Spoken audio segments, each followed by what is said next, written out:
My Aunt Patty has lived in that house in Wise County for going on 38 years.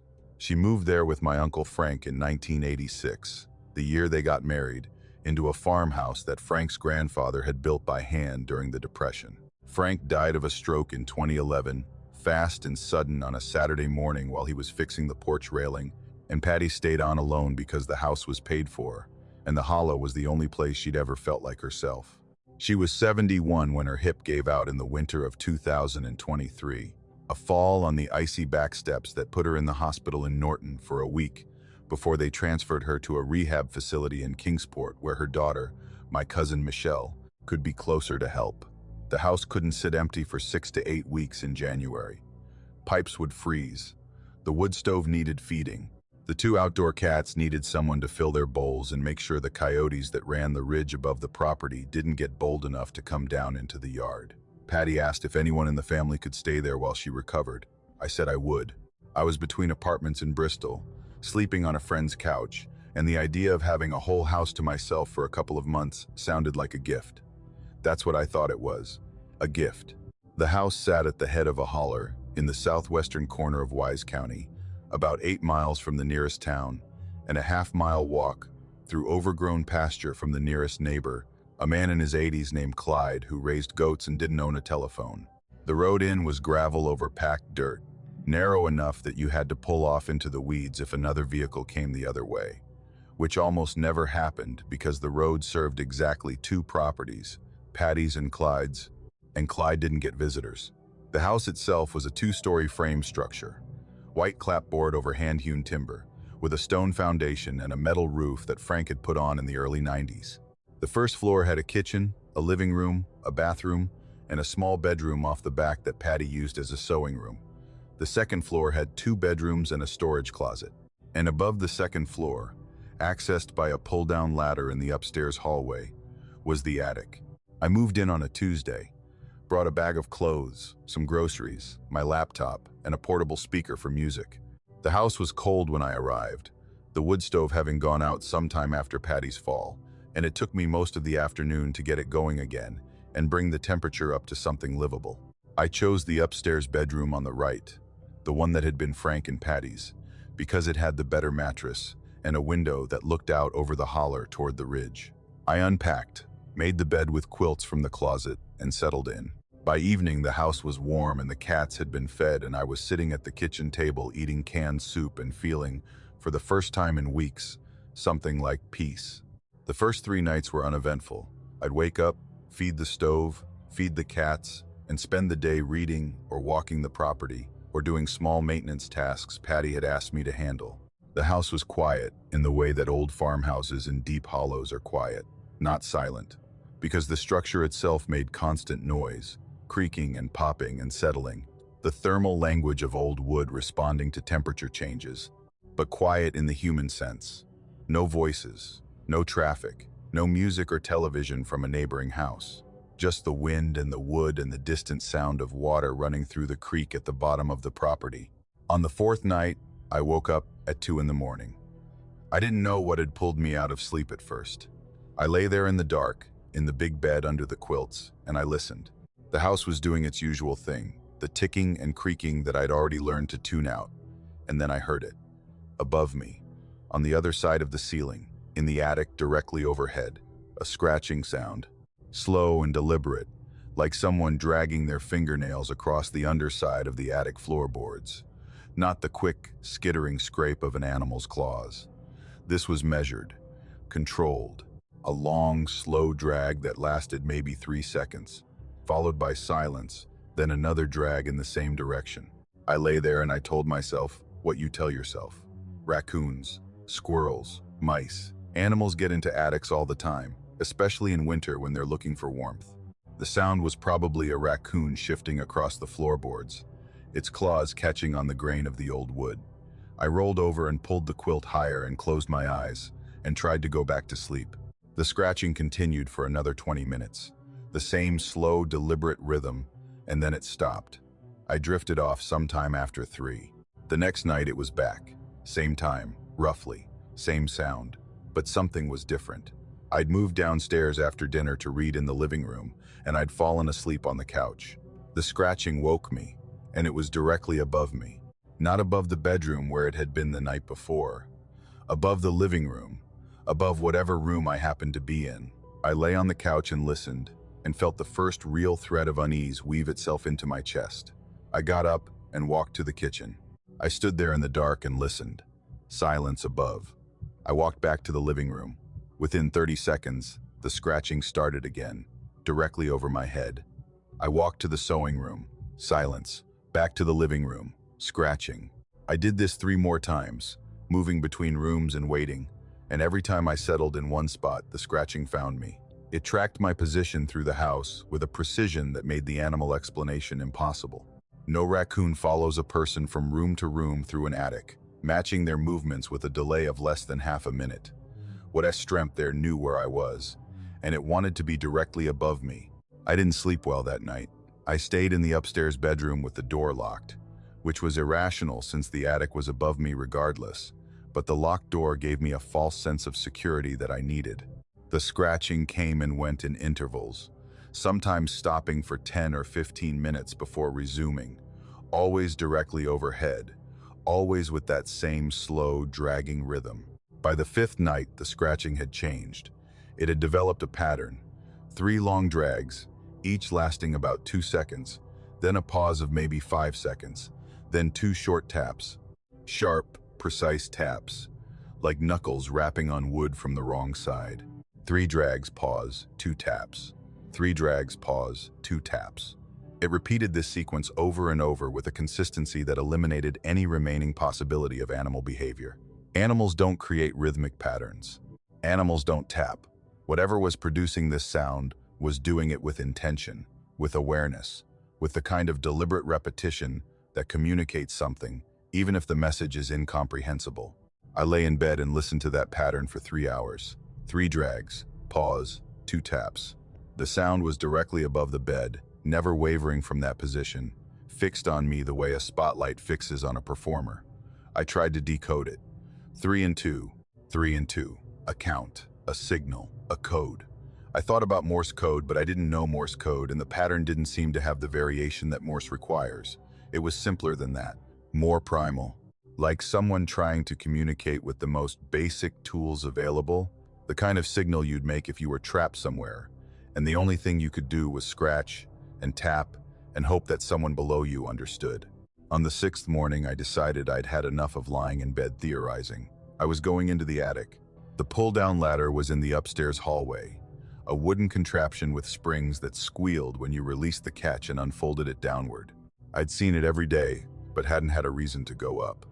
Patty hadn't mentioned anything about the attic needing attention, and the hatch had been closed flush against the ceiling since I arrived. I pulled the ladder down around 10 in the morning, broad daylight, sun coming through the hallway window. I grabbed the flashlight from the kitchen and climbed up.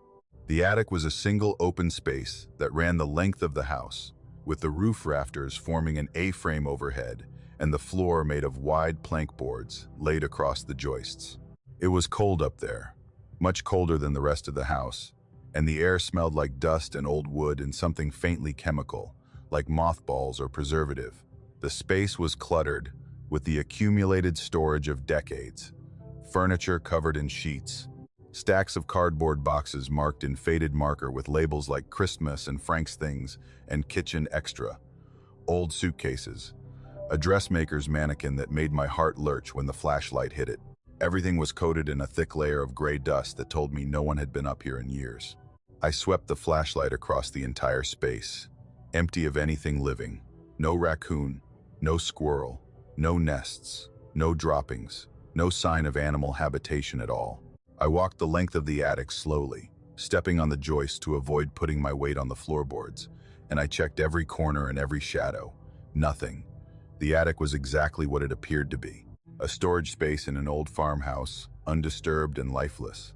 I was about to climb back down when I noticed something in the far corner, the corner that corresponded roughly to the position above the head of the bed where I'd been sleeping. The flashlight caught a small pile of material on the floorboards near where the roof slope met the floor. I crouched down and looked. Wood shavings. A handful of pale, curled shavings. The kind you'd produce if you were carving or boring into a plank with a sharp tool. They were fresh, clean-edged, not dried out, not gray with age like everything else in the attic. They'd been produced recently, days maybe, a week at most. I brushed the shavings aside and looked at the floorboard beneath them, and my stomach went cold in a way that started at the center and radiated outward until my fingers tingled. There was a hole. Not a natural hole, not a knot or a crack in the wood. It was carved, roughly circular, about the diameter of a quarter, with edges that showed the marks of a blade, a knife, or a chisel, worked into the wood from above. The hole went almost all the way through the floorboard.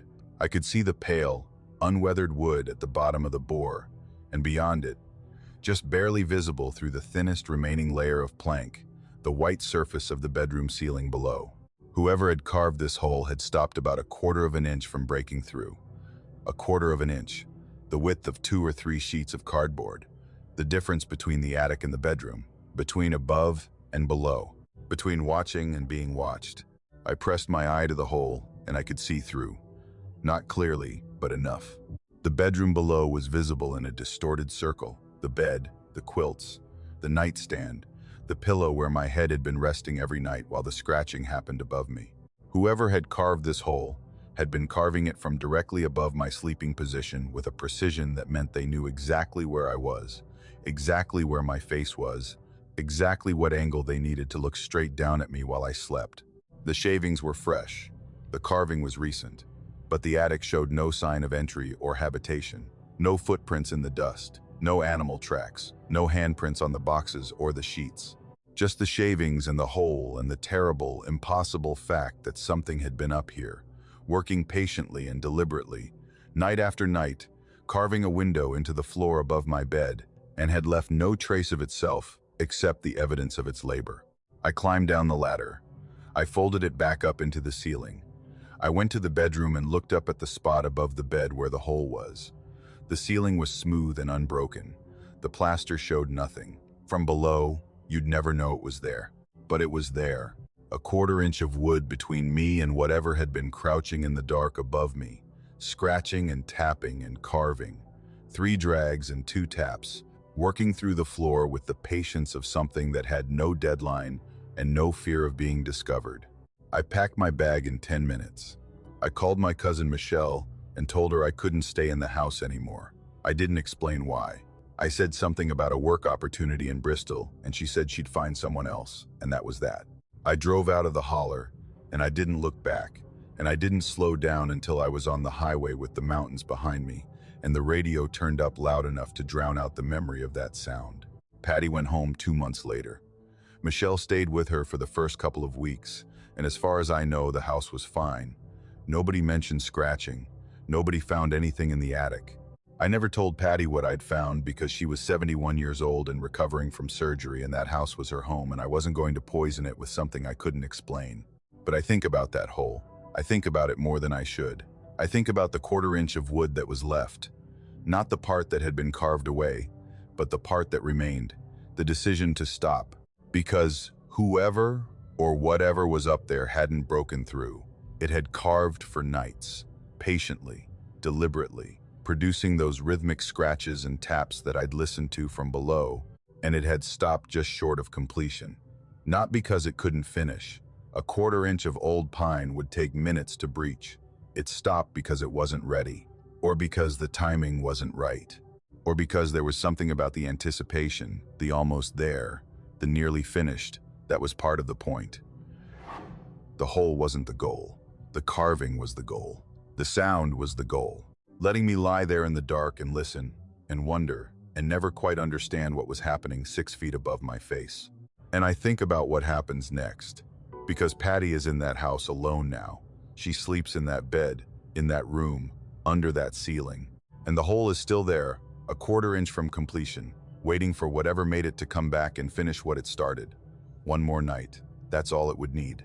One more night of scratching and carving and tapping in the dark above a sleeping woman who can't climb a ladder and can't run and can't do anything, except lie there and listen to the sound of something coming through the ceiling. And I wonder, on the nights when I can't sleep, and the house in Bristol is too quiet and my mind goes where I don't want it to go, whether I should have said something, whether I should have told her, whether the silence I chose to protect her with is the same silence that will be above her when the last quarter-inch gives way and the hole opens up, and whatever has been waiting in that attic finally looks down and sees her face. My sister Karen is 4 years older than me and has always been the responsible one. She married a man named Travis, who works for the railroad, bought a house in Mercer County outside of Princeton when their first kid was born, and settled into the kind of steady, predictable life that I've never been able to manage for myself. 2 kids, a dog, a mortgage, the whole architecture of adulthood that some people build naturally and others, like me, keep circling around without ever finding the door. I don't say that with bitterness. Karen earned what she has. And when she asked me to house sit for a week in February of 2023 while she and Travis took the kids to visit his parents in Columbus, I said yes without hesitation. Partly because I wanted to help. Partly because my apartment in Bluefield had a heating problem that the landlord wasn't fixing, and the idea of a warm house with a full kitchen and a television that got more than 4 channels sounded like a vacation. The house was a 3-bedroom ranch on a quiet street about 2 miles outside of Princeton. It was built in the early 70s, brick exterior, carport on one side, a backyard that sloped down toward a tree line where the neighborhood ended, and a stretch of wooded hillside began. Karen and Travis had bought it 5 years earlier from an older couple who'd relocated to Florida, and they'd done a good job fixing it up. New floors in the kitchen, fresh paint throughout, updated bathrooms. The kids' rooms were bright and cheerful, the master bedroom was clean and simple, and the whole place had the lived-in warmth of a house where people were happy. Karen walked me through everything before they left. The dog's feeding schedule, the thermostat settings, the trick to getting the garbage disposal to work, where the extra blankets were if it got cold at night. And then, almost as an afterthought, she pointed to the baby monitor on the kitchen counter. It was one of those older audio-only models, a white receiver unit about the size of a walkie-talkie with a small speaker and a green LED that lit up when it detected sound. The transmitter, the other half of the pair, was plugged into the wall in the nursery, the small bedroom at the back of the house where their youngest, Ellie, slept. Ellie was staying with Travis's parents for the trip, so the nursery was empty, but Karen said she kept the monitor on because the plumbing in that part of the house was old, and she liked to listen for the sound of leaking water when the temperature dropped. It was easier than crawling under the house to check the pipes. I nodded and didn't think about it again. The first 2 nights were uneventful. I fed the dog, watched television, slept in the guest room, and enjoyed the simple pleasure of a house that was warm and quiet and not mine. The dog, a lab mix named Chester, was easy company, content to lie on his bed in the living room and accept the occasional scratch behind the ears without demanding much else. The house settled at night the way all houses do, the click of the heating system cycling on and off, the faint ticking of the water heater, the occasional creak from the roof when the wind gusted. Normal sounds. The sounds of a well-maintained house, doing what houses do. On the 3rd night, I was in the kitchen around midnight, making a sandwich and half watching a late-night show on the small television. Karen kept on the counter when the baby monitor crackled. I glanced at it. The green LED was lit, pulsing slightly the way it did when it picked up sound from the transmitter in the nursery. The speaker produced a soft hiss of static that rose and fell for a few seconds and then clarified into something else, breathing. Not the ambient hiss of an open microphone picking up room tone. This was breath. Slow, deep, wet at the edges. The kind of breathing you hear from someone standing very close to a microphone, close enough that you can hear the moisture in their throat and the soft click of their mouth opening and closing between inhales. It had a rhythm to it that was unmistakably human. In for 3 or 4 seconds, out for 3 or 4 seconds. Steady and patient, and unhurried. I set the sandwich down and picked up the monitor. The LED was solid green now, indicating continuous sound detection. The breathing filled the small speaker with a clarity that made it feel intimate, close, as if whoever was producing the sound was standing right beside me rather than in a room at the other end of the house. I held the monitor to my ear and listened. The breathing didn't change, didn't speed up, didn't respond to the fact that the receiver was being held by a person who was now fully alert and listening with focused attention. It just continued. In, out, in, out. The wet, heavy breathing of something that wasn't in a hurry. I put the monitor down and walked to the nursery. The hallway was dark and I turned on lights as I went, flipping every switch I passed. The nursery door was open, the way I'd left it. I stepped inside and turned on the overhead light. The room was empty. The crib was bare, the mattress covered in a fitted sheet with little yellow ducks on it. The window was locked, the curtain drawn. The closet door was open, and the closet was empty, except for a stack of folded blankets on the shelf. The transmitter unit was plugged into the wall outlet near the baseboard, its small red power light glowing steadily. But I could hear the breathing, not from the monitor, in the room. It was louder here, more present, filling the space with a slow, rhythmic pulse that seemed to come from everywhere and nowhere at once. I stood in the center of the nursery and turned slowly, trying to localize the sound. It wasn't coming from the closet. It wasn't coming from the window. It wasn't coming from the ceiling or the floor. It was coming from the walls. From inside the walls, from the space between the drywall and the exterior brick, that hollow cavity where insulation and wiring and plumbing lived. The breathing resonated in that space, the way sound resonates in a drum, amplified and diffused until it seemed to emanate from the entire surface of the room at once. I put my hand flat against the wall beside the window. I could feel it, a faint vibration, barely perceptible, pulsing in time with the breathing. The wall was warm where I touched it, warmer than it should have been, warmer than the adjacent wall in the hallway, as if the air inside the wall cavity was heated by something organic. I pulled my hand away and stepped back. Chester was standing in the hallway outside the nursery door. He hadn't followed me in. He was just standing there, looking at me, his ears flat against his head and his tail tucked low, not growling, not barking, just watching me with an expression that I would have called concerned if dogs could be concerned. He wouldn't cross the threshold. I called his name and he took a step back rather than forward. I walked out of the nursery and closed the door behind me. Back in the kitchen, the monitor was still broadcasting. The breathing continued, steady and unchanged, as if closing the door had no effect on it, as if the sound existed independently of the room and the walls and the monitor, and was simply using all of them as channels through which to make itself heard. I did the only practical thing I could think of. I went back to the nursery and unplugged the transmitter unit from the wall. The red light went off. The unit was dead. No power, no signal. I walked back to the kitchen and looked at the monitor. The green LED was still on. The breathing was still coming through the speaker. The same rhythm, the same wet, patient inhalation and exhalation. The transmitter was unplugged, and the receiver was still producing sound from a source that no longer existed in any electrical sense. I picked the monitor up and held it, and listened to something breathe through a device that shouldn't have been receiving anything at all. It went on for 45 minutes. I sat at the kitchen table with the monitor in front of me, and I listened because I didn't know what else to do. The breathing never changed, never accelerated, never responded to the sounds I made. The chair scraping, the refrigerator humming, Chester's nails clicking on the kitchen floor as he paced back and forth in the living room, refusing to come closer. It was self-contained, autonomous, a sound that existed in that house the way the heating system existed, built into the infrastructure, running on its own schedule regardless of who was listening. At 12:47, the breathing stopped. The LED went dark. The monitor fell silent and stayed silent for the rest of the night. I sat in the kitchen until 3 in the morning, waiting for it to resume. It didn't. And eventually, I went to the guest room and lay on the bed with the light on, and Chester pressed against my legs, and I didn't sleep until the sun came up. I didn't plug the transmitter back in.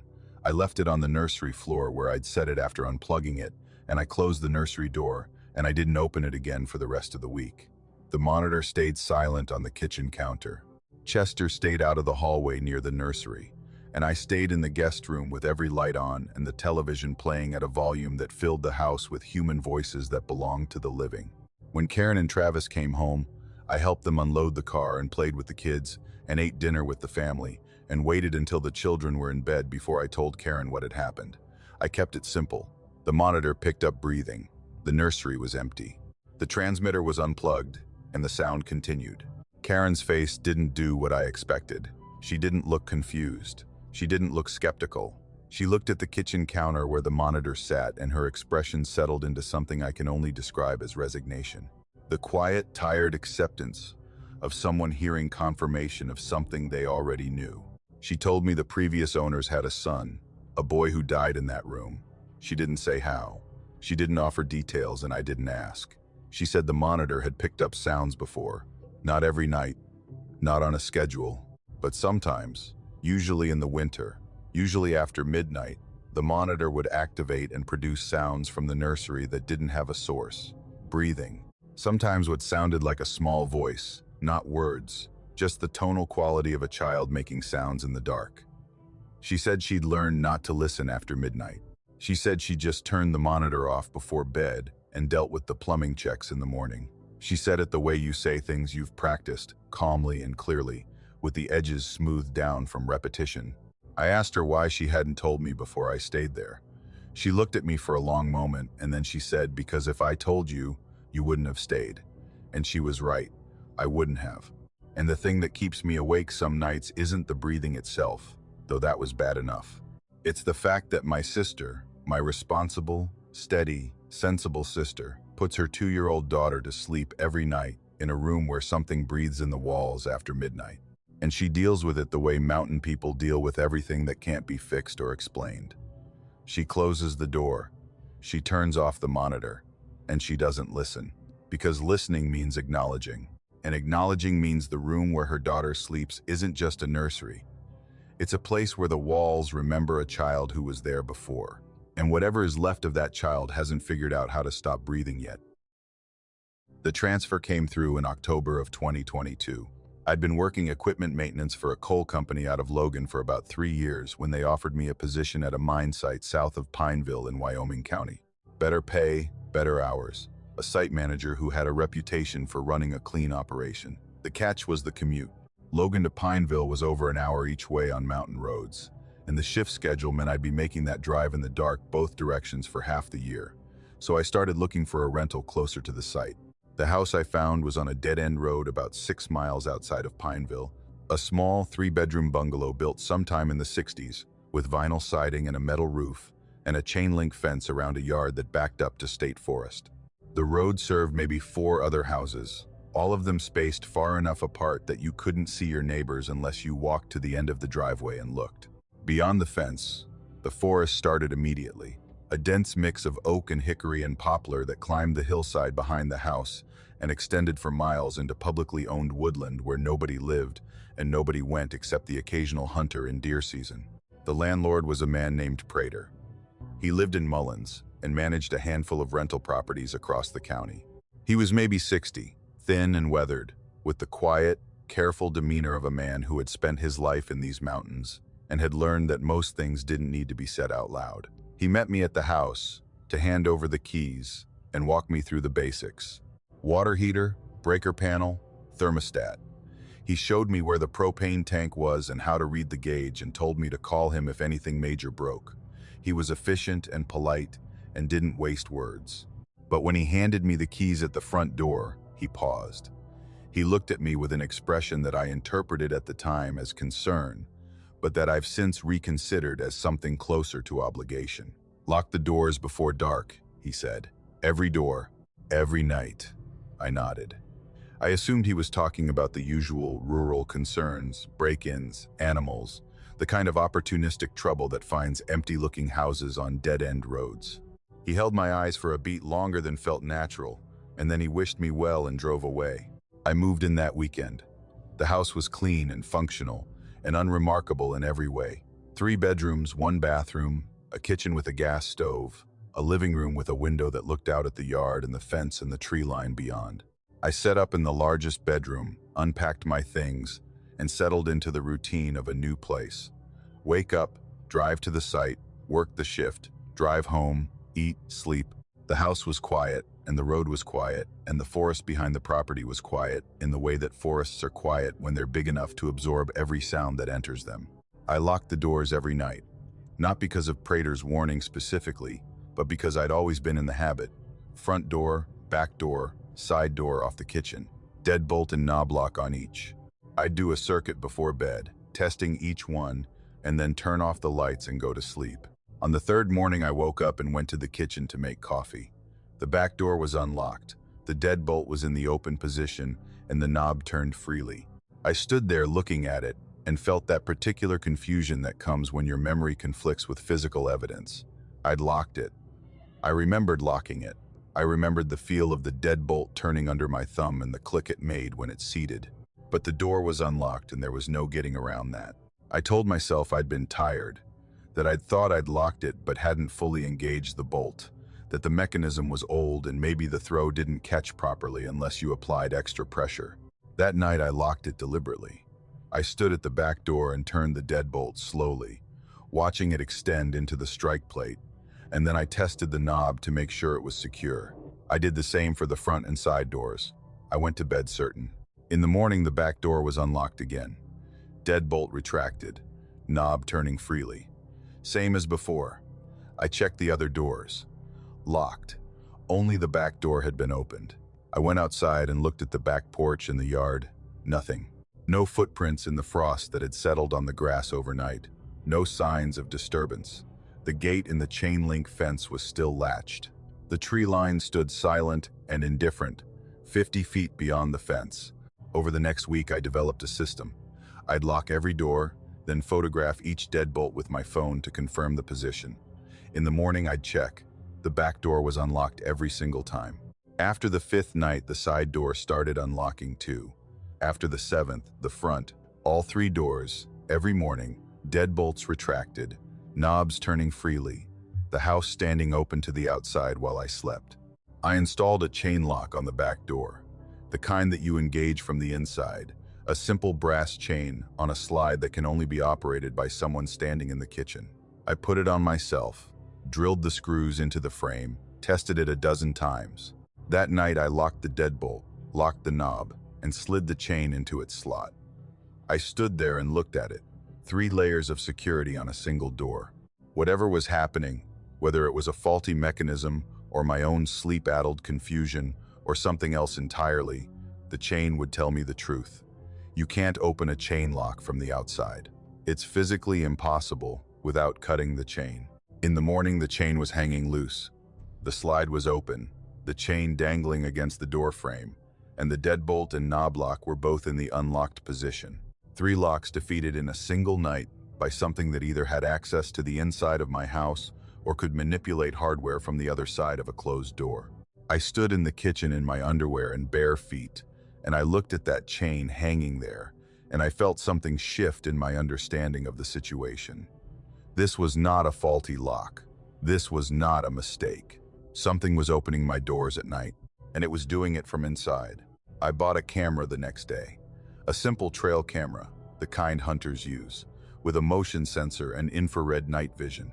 I mounted it on the kitchen counter, pointed at the back door, and set it to record continuously from 10 at night until 6 in the morning. I locked every door, engaged the chain, and went to bed. In the morning, the back door was unlocked. The chain was open. I pulled the camera's memory card and took it to work and loaded the footage onto my laptop during lunch. The recording was 8 hours of mostly nothing. The kitchen in green-tinted infrared, the back door visible in the center of the frame, the chain visible as a thin line across the gap between the door and the frame. For hours, nothing moved. The timestamp ticked forward in the corner. At 3:14 in the morning, the deadbolt turned. I watched it happen in the footage with a clarity that left no room for doubt. The thumb turn on the inside of the deadbolt rotated slowly and smoothly from the locked position to the unlocked position, as if an invisible hand was gripping it and turning it with deliberate care. There was no vibration, no sudden movement, just a slow, controlled rotation that took about 3 seconds to complete. Then the knob lock clicked. Then the chain slid out of its track, the brass fitting moving along the rail with the same unhurried precision, as if guided by fingers that knew exactly how the mechanism worked. The whole sequence took maybe 15 seconds. 3 locks, opened in order, from inside, by nothing visible. I watched it 3 times. On the 4th viewing, I noticed something I'd missed. The camera's field of view included not just the door, but the window beside it, which looked out onto the back porch and the yard beyond. In the seconds after the deadbolt began to turn, While the locks were being opened one by one, something appeared at the tree line. It was in the background of the frame, at the very edge of the infrared's range, but it was there, a shape, tall and still, standing just beyond the reach of the porch light's range, in the gap between two trees where the forest was darkest. It was roughly human in proportion, but I couldn't make out details. No face, no clothing, just a dark form, upright and motionless, oriented toward the house. It was waiting. That's what the footage showed me. Whatever was standing at the tree line wasn't approaching the house. It wasn't moving. It was standing there in the dark, facing the back door, waiting for the locks to open, as if it knew they would, as if the locks opening was the signal, the invitation, the last barrier being removed before it could cross the yard and the porch and the threshold and come inside. The last frame of useful footage, the frame just before the door began to swing inward under its own weight, showed the shape at the tree line in slightly more detail. The infrared had caught it at a marginally better angle, and I could see that it was thin, very thin, with arms that hung slightly forward of its body, and a head that was tilted at an angle that suggested it was looking not at the door, but at the window, at the camera, at me, in the future, watching the footage. I moved out the next day. Didn't finish the month. Didn't ask for my deposit back. I loaded my truck while it was still daylight, and I drove to a motel in Pineville and stayed there for 2 weeks until I found another rental on the other side of town. A duplex on a street with neighbors and streetlights and the comforting proximity of other human beings. I called Prater to tell him I was leaving. He was quiet for a long time. Then he asked if I'd been locking the doors. I said I had. He asked if they'd stayed locked. I said they hadn't. He was quiet again. Then he said, I should have told you more. I asked him what he meant. He said, the family that lived there before me lasted about 2 months. The family before that, about 3 weeks. He said everyone reported the same thing. The doors, the locks, the feeling of something wanting in. He said he'd changed the locks 4 times and it didn't make a difference. And then he said something that landed in my chest like a stone and has stayed there ever since. He said the last family that stayed a full winter told him the doors didn't just unlock, they opened. And in the morning there were footprints in the house, bare feet, too large and too narrow to belong to anyone in the family, tracking from the back door to the hallway and stopping outside the bedroom where the children slept. Just stopping, standing there, and then tracking back to the door and out into the yard where they disappeared at the tree line. I asked Prater why he still rented the house. He said because I keep hoping someone will stay long enough to satisfy it. I asked him what that meant. He said he didn't know. He said he'd owned that house for 12 years and he'd never spent a single night in it and he never would. He wished me well and hung up. I deleted the camera footage that week. Not because I doubted what I'd seen, but because I didn't want it on my phone anymore. I didn't want to be carrying it around with me. That image of the shape at the tree line, patient and still, waiting for the door to open, waiting for the invitation that came every night at 3:14 whether I wanted to give it or not. Some doors don't stay locked because whatever is on the other side has already been given permission to enter. Not by you, not by anyone living, by the house itself. And once that permission exists, no deadbolt in the world is going to hold. My grandfather, Vernon, lived his entire life within a 10-mile radius of the place where he was born. He grew up in a coal camp outside Mate 1, married my grandmother Opal when he was 19, worked the mines until his lungs gave him a reason to stop, and then spent the next 30 years in a house he built with his own hands, on a piece of land his father had left him on a hillside above Pigeon Creek in Mingo County. The house was simple, in the way that houses built by miners are simple. 2 bedrooms, 1 bathroom, a kitchen, and a living room, all on one level, set into the slope of the hill so that the front of the house sat at grade, while the back was elevated, about 4 feet above the ground on concrete block piers, creating a crawl space underneath that was accessible through a hatch in the hallway floor.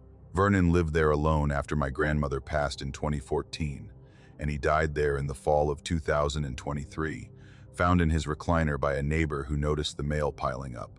I drove down from Huntington to handle the estate.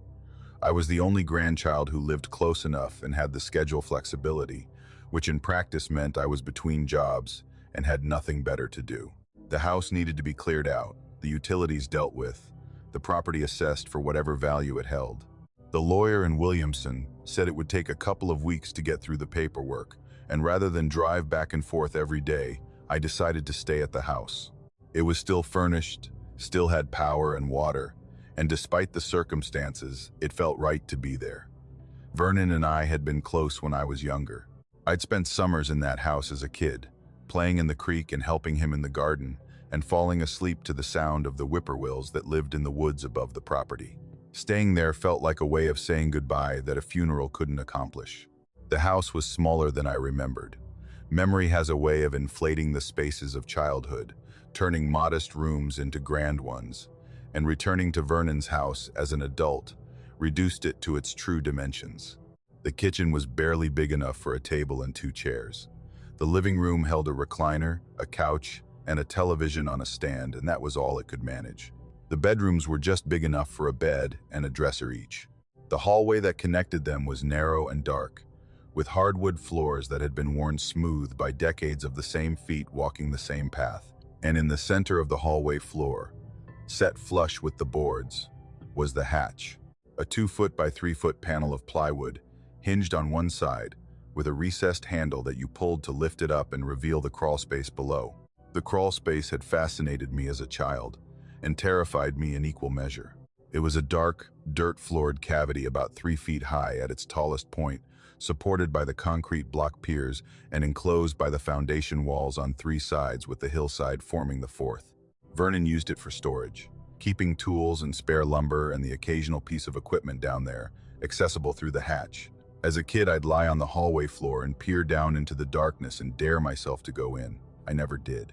The space had a quality that I couldn't have articulated then but can now. It felt occupied, not by anything I could see or hear, but by the potential for occupation, the sense that a space that dark and that close to the earth was never truly empty.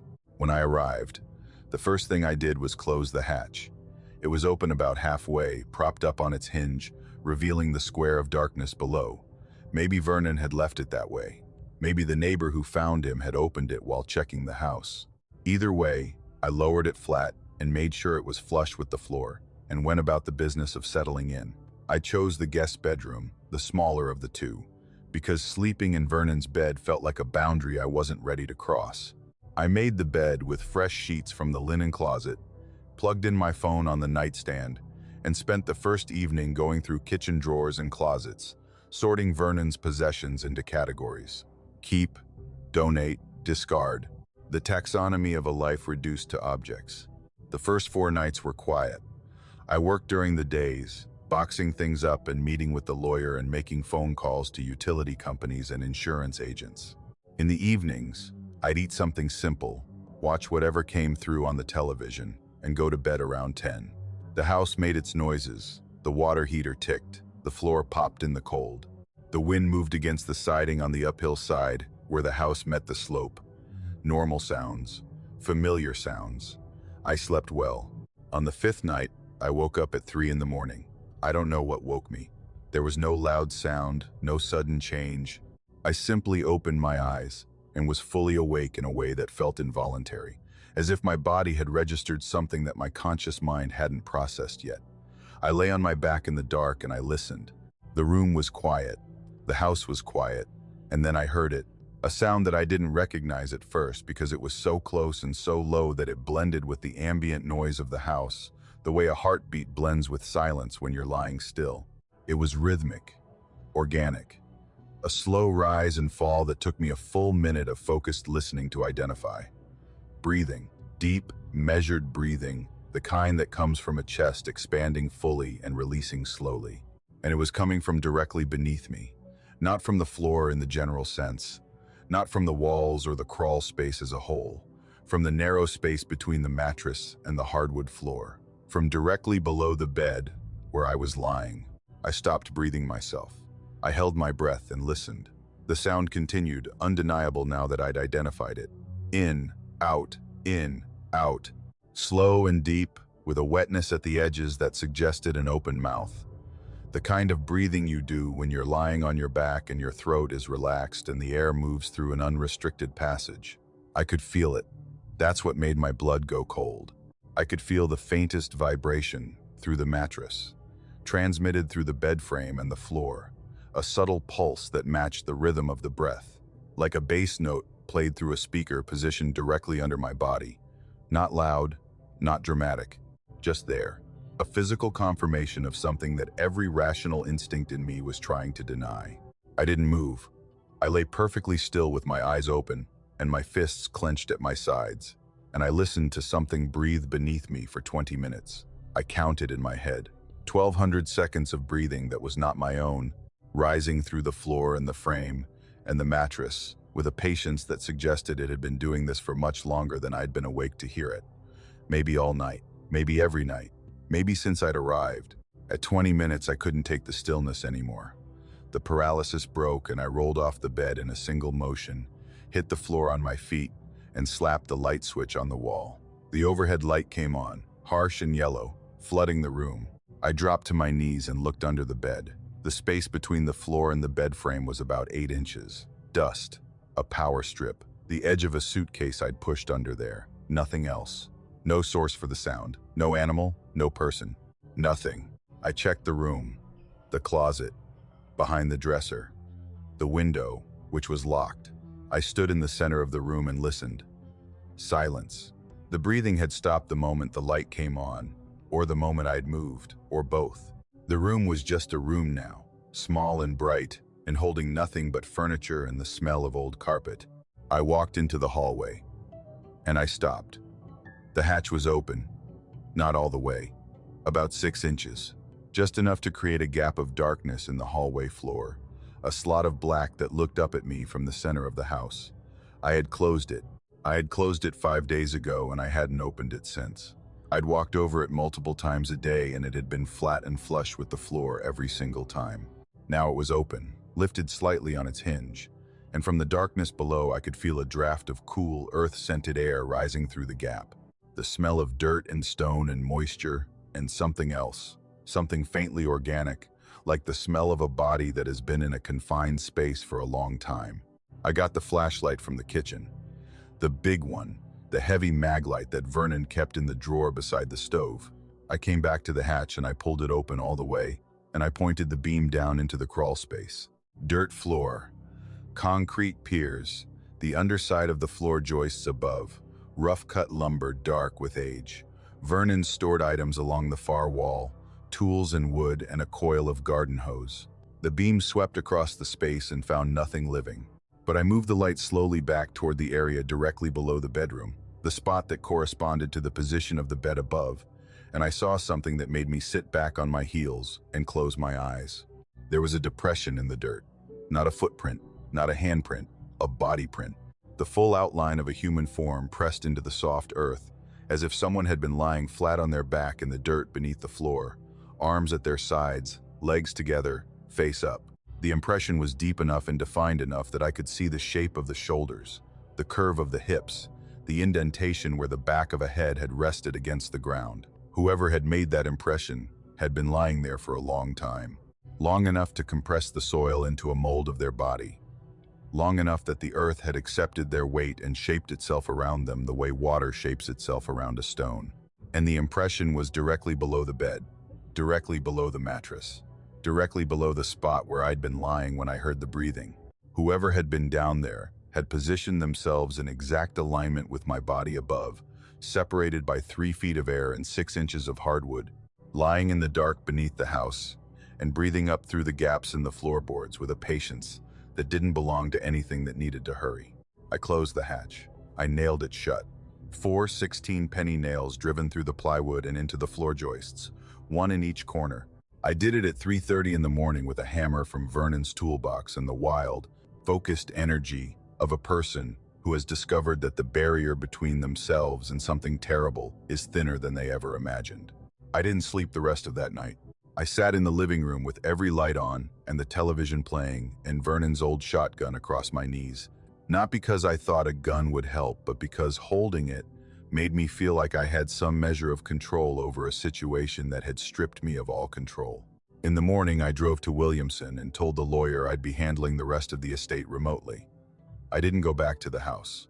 I hired a company out of Logan to clear the contents and a realtor to list the property. The house sold 3 months later to a man who wanted the land for hunting. I don't know if he lives in the house. I don't know if he found the nails in the hatch or pulled them out. I don't know if he sleeps in the bedroom above the crawl space, or if he's ever woken at 3 in the morning to the sound of something breathing beneath him with the slow, deep patience of a thing that has nowhere else to be. I think about the body print in the dirt. I think about it more often than I should. Not just the shape of it, but the implication. Someone, something, had been lying beneath that house, beneath that floor, beneath my sleeping body, and breathing. Not hiding. Not passing through. Lying still and breathing. Matching my position from below. Occupying the negative space of my body through the floor like a shadow cast downward instead of to the side. And I think about Vernon, 23 years in that house, every night in that bed. And I wonder if he heard it.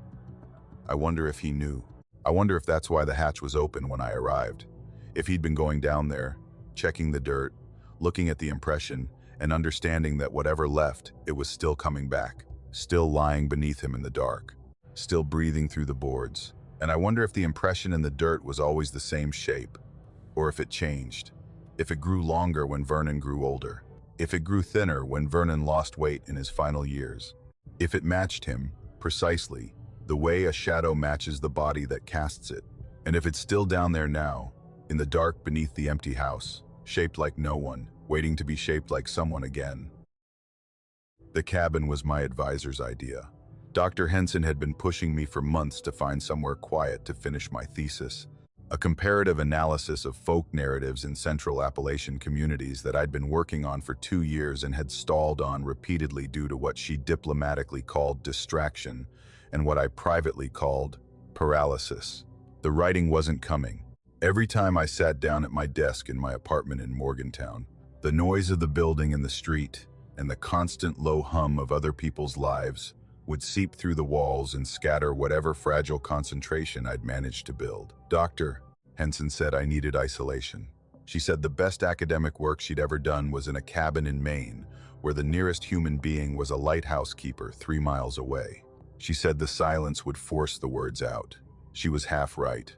The cabin belonged to a retired professor from the English department who spent his winters in Tucson and rented the place out to graduate students at a reduced rate. It was near Lewisburg, in Greenbrier County, about 10 miles outside of town on a gravel road that wound up a hillside through hardwood forest before opening into a small clearing where the cabin sat alone like a period at the end of a long sentence. 1 bedroom on the ground floor, a sleeping loft above, a kitchen and bathroom, and a living room with large windows that faced south toward the tree line. The windows were the cabin's best feature, floor to almost ceiling glass, that let in enormous amounts of natural light during the day and at night reflected the interior back at you like dark mirrors.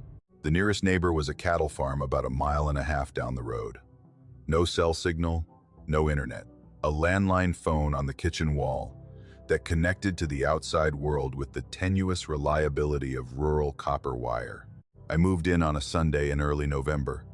The first 3 nights were everything Dr. Henson had promised. I set up my laptop on the desk by the living room window and I wrote. The silence was extraordinary.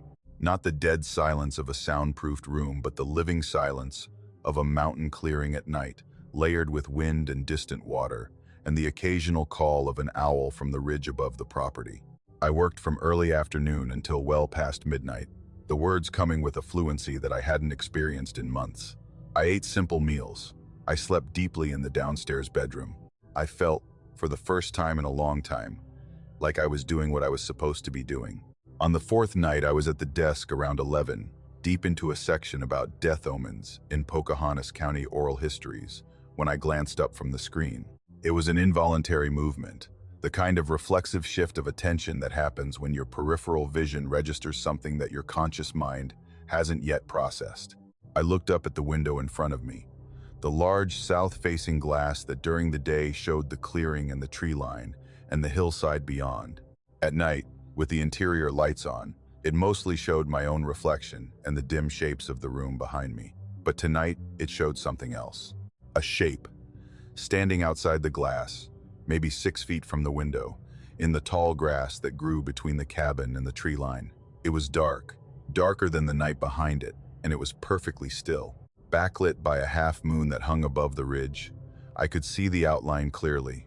Tall, thin, upright, with what appeared to be arms hanging at its sides. It was facing the window, facing me, not moving toward the cabin, not retreating, just standing there in the grass with the patience of something that had no schedule and no urgency and no intention except to watch. I sat very still at the desk and I looked at it, and it looked at me, and for maybe 30 seconds, neither of us moved. Then I reached over and turned off the desk lamp. The room went dark. Without the interior light reflecting off the glass, the window became transparent again, a clear view of the clearing, and the tree line, and the moonlit grass. The shape was gone. I pressed my face to the glass and scanned the yard. Nothing. No movement. No silhouette. No indication that anything had been standing there moments before. I told myself it was a deer, a post, a trick of the reflected light, creating a pattern that my brain interpreted as a human form. I turned the lamp back on and went back to writing, and didn't look up again until I went to bed around 1. The next night, same time, I glanced up from the laptop, and it was there. Same spot, same posture, same absolute stillness. I stared at it longer this time, maybe a full minute, trying to resolve the details. The shape was too tall for a deer and too narrow for a bear and too still for a person. People shift their weight. People breathe visibly in cold air. People move their hands or turn their heads. This shape did none of those things. It stood in the grass like it had been planted there, and it watched the window with an intensity I could feel through the glass, a focused, directional attention that pressed against the window like a hand pressing against a pane. I turned off the light. The shape vanished, or rather, it was no longer visible. Whether it actually left or simply became invisible in the dark was a question I didn't want to answer. On the 6th night, I closed the curtains before dark, heavy fabric curtains that the professor had installed, thick enough to block light completely. I pulled them across every window in the cabin and worked at the desk by lamplight with the glass hidden behind fabric. But I could feel it, the same pressure, the same directional attention pressing against the window from outside, transmitted through the glass and the curtain and the air between us. I got up once, around midnight, and put my hand against the curtain. The fabric was cold. Not the uniform cold of glass exposed to November air. Cold in one spot. A concentrated chill in the center of the window, roughly at the height of a person's face, as if something on the other side was standing close enough to the glass to cool it with its presence. On the 7th night, I made a decision that I've questioned every day since. I left the curtains open. I positioned my chair so that I was facing the window directly. Laptop closed, desk lamp on, and I watched. I wanted to see it arrive. I wanted to understand what I was dealing with, whether it was an animal or a person or a figment of my exhausted imagination. At 11:40 it appeared. Not suddenly, not like something stepping out from behind the trees. It emerged from the tree line the way a shadow extends when the light source moves. A gradual darkening at the forest's edge that condensed into a shape and then separated from the trees and began to move across the yard. It walked in a straight line from the tree line toward the window. No deviation, no hesitation. A direct, purposeful approach that covered the 50 feet between the forest and the cabin in maybe 30 seconds. It stopped 3 feet from the glass. I could see it more clearly now than I had on any previous night. It was tall, well over 6 feet, and thin in a way that didn't look healthy, the proportions of a body that had been stretched or starved into an elongated silhouette. The arms hung slightly forward of the body, the way arms hang when the shoulders are rounded and the posture is collapsed. The head was tilted slightly, not cocked to one side but angled forward, chin down, as if it was looking at the window from beneath a brow I couldn't see. I couldn't make out features, no face, no eyes, no expression.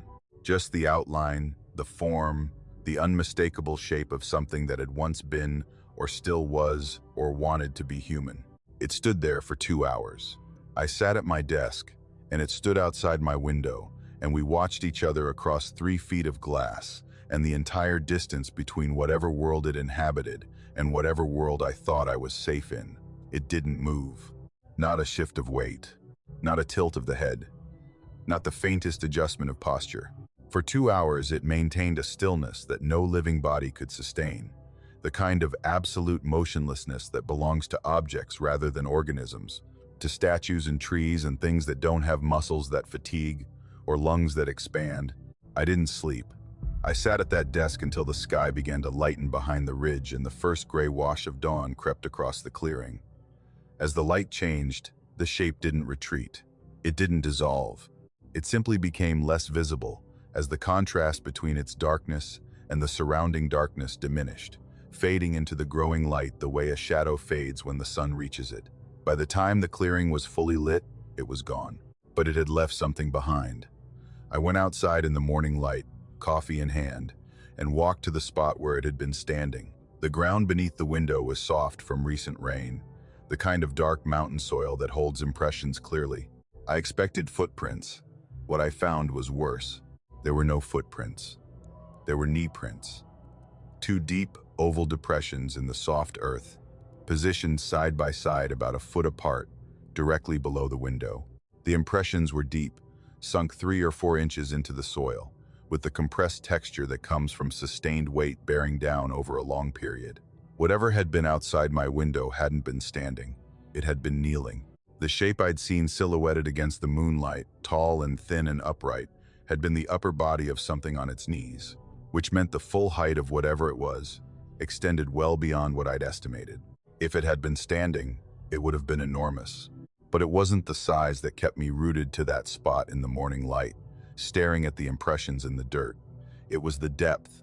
The knee prints were too deep, too settled, too compressed to have been made in a single night. They had the character of impressions that had been reinforced over time, the same knees in the same position, night after night, pressing deeper into the soil with each visit. Whatever had been kneeling outside my window had been doing it long before I arrived. Long before I'd first seen it on the 4th night. Possibly since the beginning. Possibly since the cabin was built. I packed my things that morning. I drove back to Morgantown and finished my thesis in the university library, surrounded by fluorescent lights and the sound of other students breathing and the blessed, beautiful noise of human beings going about their ordinary lives. I never went back to the cabin. I told Dr. Henson the isolation was too much, and she nodded and didn't push. The thesis was published. It got decent reviews. Nobody who read it noticed that the section on death omens was shorter than the others, truncated, unfinished. I couldn't complete it, because the folk narratives I'd been analyzing, the stories about watchers in the woods and presences outside windows, and the feeling of being observed by something that doesn't blink, stopped being academic material the night I sat at a desk in a cabin in Greenbrier County and watched something kneel outside my window for 2 hours in the dark. Those stories aren't folklore, they're field reports. And the thing about field reports is that they don't end when the researcher leaves. The data keeps accumulating, the subject keeps behaving.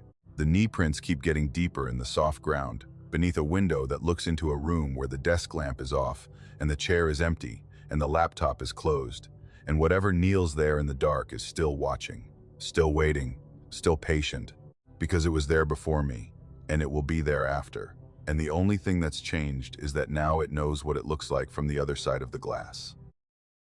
My great-aunt Lenora was the last of her generation in our family. She outlived her husband by 32 years, her siblings by at least a decade each, and most of the neighbors and friends who had populated the world she grew up in. By the time she died at 94 in the winter of 2024, she had been living alone in her house in Monroe County for so long that solitude had become less a condition than an identity. The house was a white clapboard farmhouse on a ridge road between Union and Linside, set back from the pavement on a lot that was bordered by pasture on 2 sides and forest on the 3rd. It had been built by her husband's family sometime before the First World War and had been continuously occupied by Stricklands ever since, which made Lenora the final resident in a line that stretched back over a century.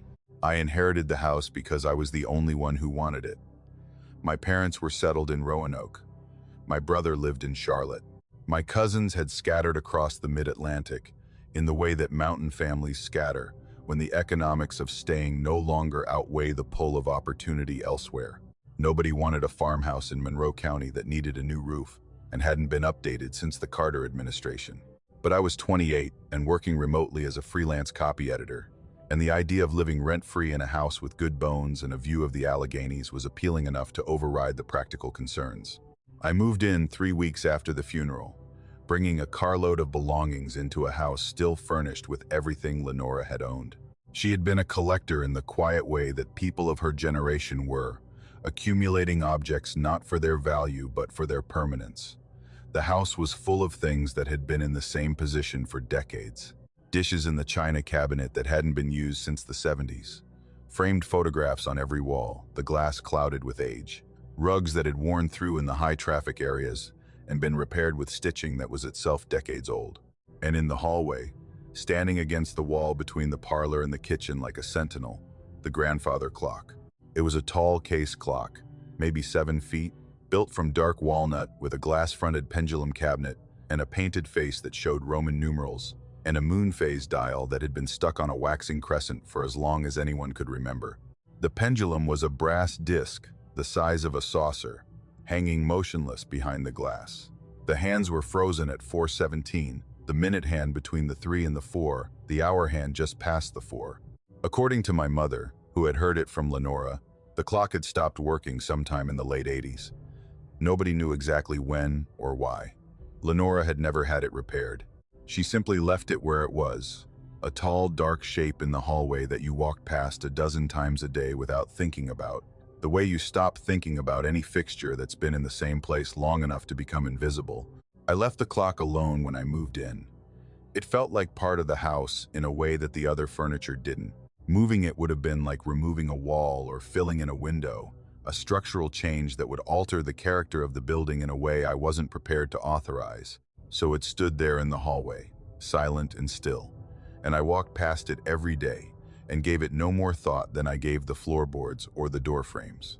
February came cold and hard, the way February comes to the Alleghenies when the jet stream dips south and the wind cuts across the ridges with a sharpness that makes your eyes water. I'd settled into a routine by then. Work during the day at the kitchen table, where the light was best. Read by the fireplace in the parlor at night, with the wood stove going and a blanket over my legs, and the kind of deep, encompassing quiet that you can only find in a house at the end of a road where nobody comes unless they mean to. It was a Tuesday night. I remember that specifically because I'd spent the day editing a particularly tedious manuscript about supply chain logistics, and my brain felt wrung out and empty, and the only thing I wanted was to sit by the fire and read something that had nothing to do with shipping containers. I was in the parlor, in the chair that had been Lenora's, with a novel open on my lap when I heard it. A chime. A single, deep, resonant tone that came from the hallway and filled the house the way a church bell fills a valley, not with volume but with presence. The sound had a weight to it, a physical quality that I felt in my chest and my teeth. It rang for maybe 3 seconds, and then faded into a silence that felt different from the silence before it, charged and expectant, like the air after lightning. I set the book down and walked into the hallway. The grandfather clock was running. The pendulum, which had been motionless for over 30 years, was swinging. Slow, steady arcs, the brass disc catching the light from the parlor as it passed through the bottom of its swing. The second hand was moving, ticking forward with the precise, measured advancement of a mechanism in perfect working order. And the time on the face read 12:01. I pulled my phone from my pocket and checked. 12:01. The clock was keeping perfect time. I stood in the hallway and watched it. The ticking filled the space with a rhythm that the house hadn't known in decades, a heartbeat restored to a body that had been lying still. The pendulum swung with a smoothness that suggested freshly oiled works, a movement so fluid and consistent that it seemed impossible for a mechanism that had been dormant for 30+ years. Clocks don't do this. I knew that with the basic mechanical understanding that anyone develops from living in a world of objects. Springs lose tension, gears corrode, lubricants dry out and harden. A clock that stops working in 1988 doesn't spontaneously resume operation in 2024 without intervention. without someone opening the case and cleaning the works and winding the mainspring and setting the pendulum in motion. But there it was, running, ticking, keeping time with an accuracy that my phone confirmed minute by minute as I stood there watching. 12:05, 12:10, 12:15, each minute marked with a quiet click as the minute hand advanced. The moon phase dial, which had been stuck on a waxing crescent since before I was born, was showing what appeared to be a full moon. I didn't know if that was accurate. I didn't check. I watched the clock for an hour. It ran without interruption, without variation, without a single irregularity in the rhythm of its ticking or the swing of its pendulum. At 12:30 it chimed once for the half hour, the same deep, resonant tone that had drawn me from the parlor, and the sound hung in the hallway air, like something you could reach out and touch. At 1:17 the clock stopped. The pendulum froze mid-swing, the brass disc halting at the leftmost extent of its arc and hanging there, motionless, as if someone had reached into the case and grabbed it. The ticking ceased. The second hand locked. The minute hand stopped between the 3 and the 4. The hour hand rested just past the 1. The silence that followed was not the ordinary silence of a quiet house. It was the silence of something that had been present and was now absent. The kind of silence that carries the shape of what came before it, the way a room carries the warmth of a person who just left. I stood in the hallway for a long time after the clock stopped. I was trying to process what I'd experienced in rational terms, and failing. Clocks don't fix themselves. Clocks don't run for 76 minutes and then stop at a specific time. Nothing about what had just happened fit any mechanical explanation I could construct. And the feeling in the house had changed. The air in the hallway was different, heavier in a way that had nothing to do with temperature or humidity. It felt occupied, not by anything I could see, but by the residue of something that had been there, moving through the house for 76 minutes, using the clock as a medium the way a voice uses a telephone. I went back to the parlor and sat in the chair, and I didn't sleep. I watched the fire burn down to embers, and the embers fade to ash, and the room slowly darken as the last heat left the stove, and the February cold crept back in through the walls. In the morning, I got up and went through the house the way you do after something has disrupted the order of your world, checking every room, every window, every door, looking for something that had changed, something that would explain or anchor the experience in something tangible. I found it on the mantel above the fireplace, a photograph. It was in a small wooden frame, propped against the wall behind a pair of brass candlesticks where I hadn't noticed it before, which was possible, given the sheer number of photographs Lenora had accumulated over the decades. But I'd been sitting in the chair directly facing the mantel all evening. I'd been looking at it for hours, and I was fairly certain the photograph hadn't been there when I sat down. It showed two people standing on the front porch of the house. The photograph was old, black and white, with the slightly overexposed quality of amateur photography from the mid-20th century. One of the people was Lenora, young, maybe 30, with her hair pinned back in a cotton dress and the composed, direct gaze that she'd carried her entire life. The other was a man, tall, thin, dark-haired, wearing a white shirt with the sleeves rolled to the elbows and trousers held up by suspenders. He was standing close to Lenora, close enough that their arms touched, and his posture suggested familiarity, intimacy, the ease of someone who belonged beside the person they were standing next to. He was not Lenora's husband. I'd seen enough photographs of Lenora's husband, a man named Harold Strickland who died in 1992, to know his face. This man was not Harold. He was taller, thinner, with sharper features and darker eyes and an expression that was not a smile. It was something else. Something that might have been satisfaction or anticipation or the look of someone who has arrived at a place they've been trying to reach for a long time. I turned the photograph over. On the back, in handwriting I recognized as Lenora's, neat and slanted with the careful penmanship of a woman educated in a one-room schoolhouse, were 4 words and a date. He came back at midnight. The date was partially smudged. The ink faded to the point where I could make out the month, February, and what might have been a year in the 1950s or 60s, but nothing more specific. I put the photograph back on the mantel, I sat in the chair and I looked at it and I thought about the clock running for 76 minutes in the middle of the night after 3 decades of silence. I thought about the chime at 12:01 and the stopping at 1:17 and the way the silence afterward felt like a departure. And I thought about Lenora, living alone in this house for 32 years after Harold died, with a clock in the hallway that didn't work, and a photograph on the mantle of a man who wasn't her husband, and a note on the back that said he came back at midnight. The clock hasn't run again. It stands in the hallway where it's always stood, pendulum still, hands frozen, and I walk past it every day. But I've started noticing something. The time on the face changes. Not while I'm watching. Never while I'm looking directly at it. But I'll walk past in the morning and the hands will be at 4:17, where they've always been. And I'll walk past in the evening and they'll be at a different position. Subtle changes. A minute forward, 2 minutes back. As if the clock is keeping time in a way I can't observe, running only when no one is looking, measuring something that happens in the spaces between attention. And on certain nights, usually in February, usually when the wind is cutting across the ridge and the house is cold and the fire has burned low, I hear it. Not the chime, not the ticking, just a single sound, faint and low, from the hallway where the clock stands. The sound of a pendulum beginning to swing. One arc, two, and then nothing, as if something is testing the mechanism, checking to see if it still works, making sure the door is still there for the next time he comes back at midnight. I found the house on a foreclosure listing website in the spring of 2023. I'd been looking for months, saving what I could from my job at a lumber yard in Lewisburg, searching for something cheap enough that I could buy it outright without a mortgage and fix it up with my own hands over time. I didn't need much. I was 31, single, no kids, and the only requirement I had was that the place be mine.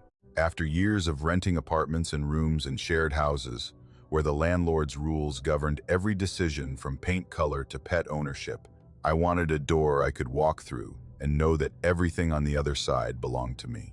The listing said Summers County, 3 acres, 2-bedroom house, foreclosure, as-is condition. The price was $11,000. Even for rural West Virginia, that was almost nothing. The photos on the listing were sparse and unflattering, showing a small house with peeling paint and an overgrown yard and windows that looked like they hadn't been cleaned since the previous decade. But the description mentioned a stone foundation, hardwood floors, and a metal roof, which meant the bones were good even if the cosmetics were bad. I drove down on a Saturday to look at it. The house sat on a county road about 8 miles outside of Hinton, on a piece of land that sloped gently toward a creek at the back of the property. 3 acres of mixed pasture and woodland, bordered by state road right-of-way on one side and larger agricultural parcels on the other 3. The house itself was small, maybe 900 square feet, a story and a half with 2 bedrooms upstairs and the living space downstairs.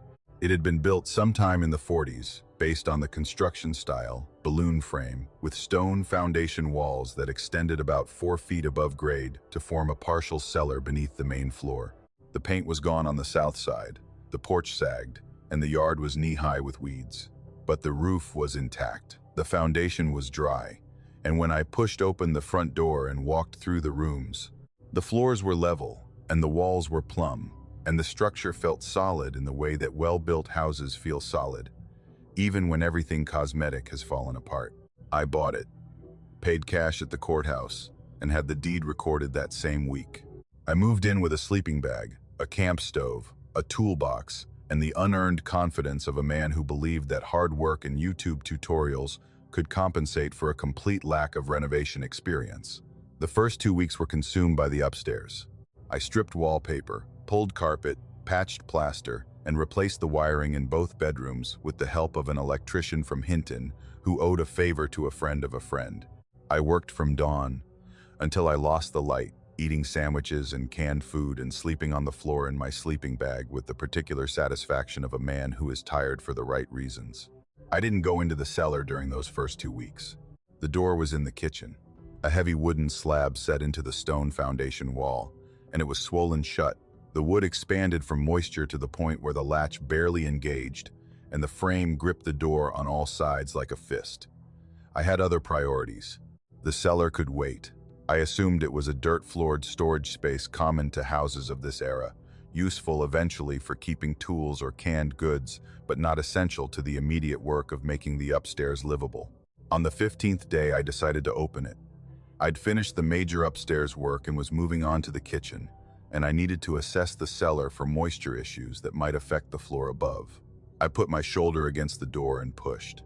It resisted, the swollen wood grinding against the frame, and then gave way with a sudden release that nearly sent me stumbling down the stone steps on the other side.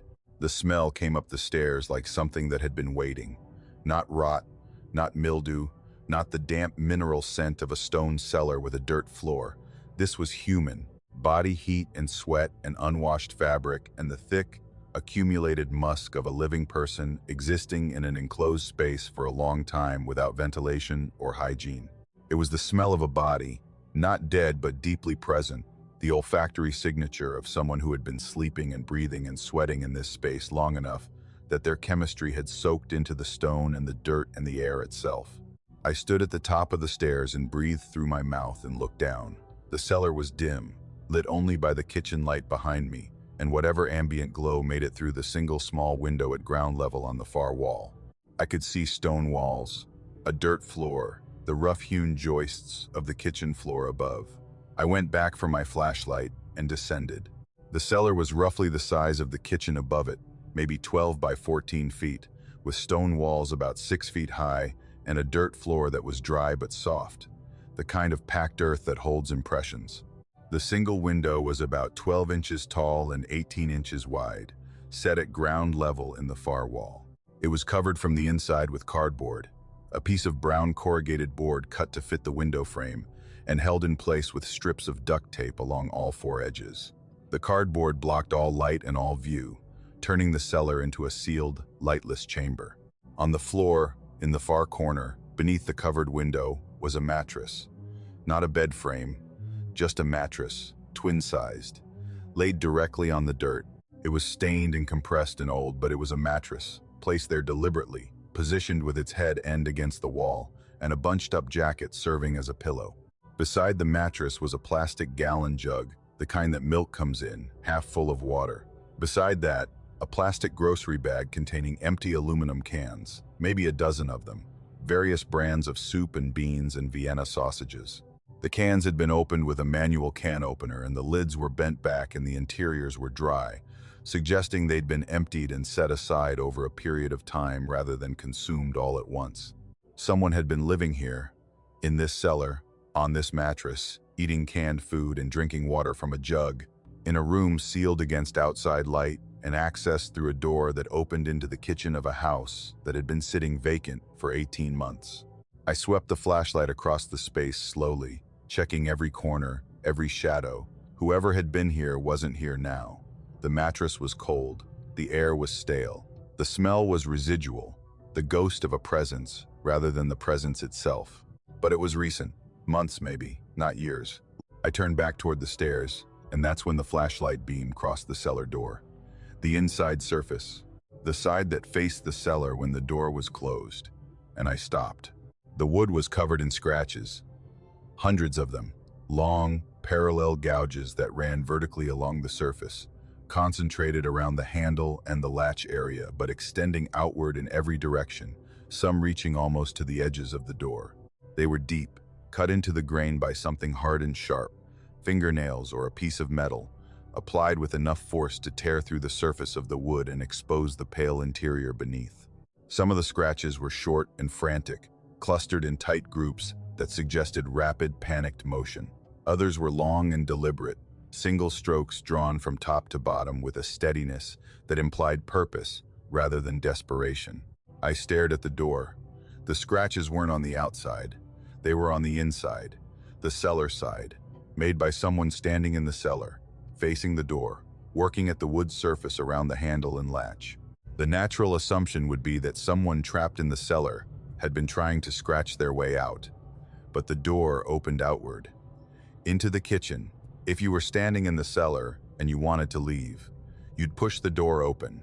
There was no lock on the outside, no padlock, no hasp, no bolt, just a simple latch that engaged when the door closed and released when you turned the handle from either side. Nobody was locked in. The door wasn't barred, which meant the scratches weren't from someone trying to get out. They were from someone trying to hold the door shut.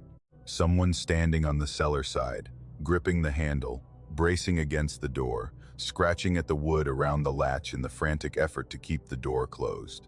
To keep something in the kitchen from opening it. To keep something on the other side from coming down. I called the sheriff's office in Hinton. A deputy named Lester drove out that afternoon. A middle-aged man with a patient demeanor and the unhurried manner of someone who had seen rural strangeness before and wasn't easily impressed. He looked at the cellar.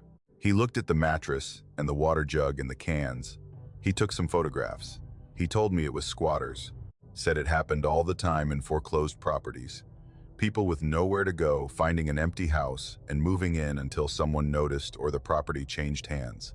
He said it was unfortunate, but not unusual, and there wasn't much to be done about it after the fact, since whoever had been there was gone.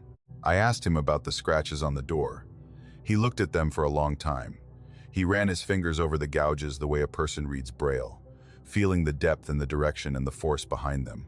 He stood in the cellar and he looked at the door, and I could see him working through the same logic I had. The door opens outward. The scratches are on the inside. The handle shows the most concentrated damage. Whoever made these marks was trying to hold the door closed from the cellar side. He was quiet for a while. Then he said maybe they were afraid of someone finding them. Maybe they heard someone upstairs and panicked and tried to keep the door shut so they wouldn't be discovered. It was a reasonable explanation delivered in a reasonable tone by a man who wanted to give me a reasonable answer and go back to the office. But his eyes didn't match his voice.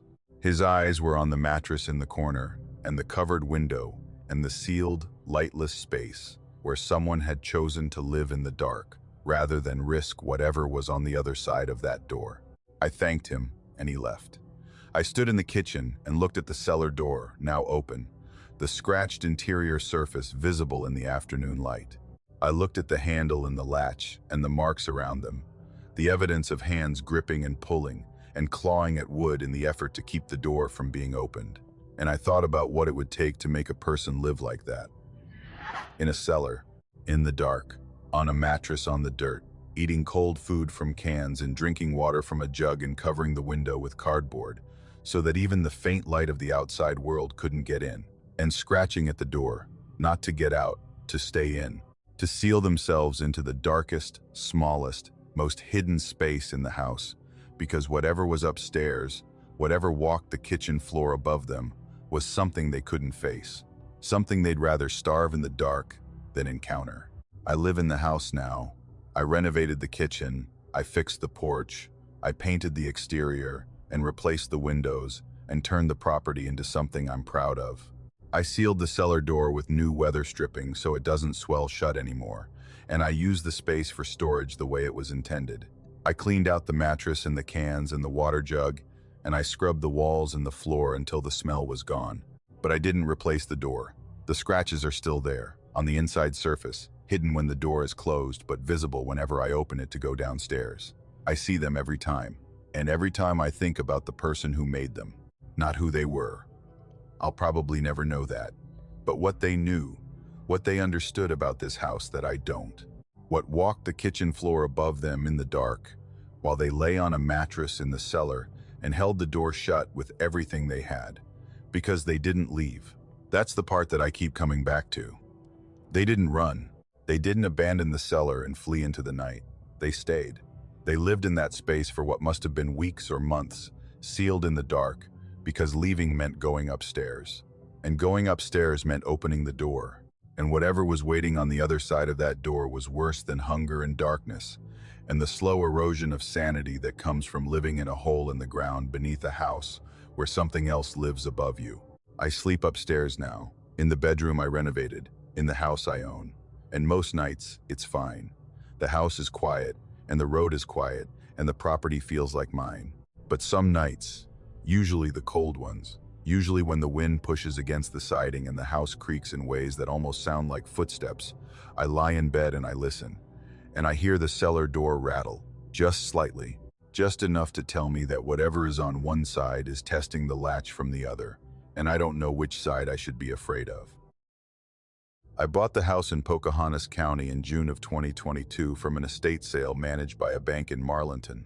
The previous owner had died without heirs, which in these mountains happens more often than you'd think. The last person in a family line passing quietly in a house that's been there for generations, leaving behind a property that nobody claims, and the bank eventually sells to recover whatever is owed. The house was on a road that followed the Greenbrier River north of Durban, set back from the pavement on a lot, shaded by white oaks, so large they must have been there before the house was built. White clapboard, 2 stories, a front porch with turned posts, and a swing hanging from chains that creaked when the wind caught them.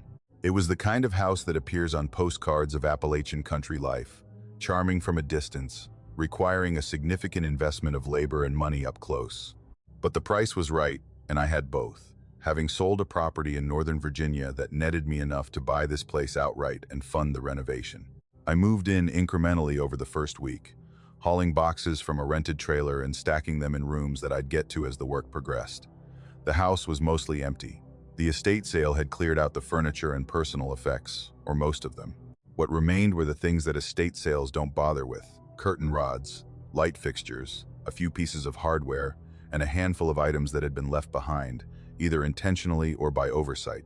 Among these was a framed photograph on the wall of the upstairs bedroom, the room I'd chosen as my own because it was the largest and had 2 windows that caught the morning light. The photograph was a black and white image, roughly 8 by 10, in a simple wooden frame that had been stained dark to match the trim in the room.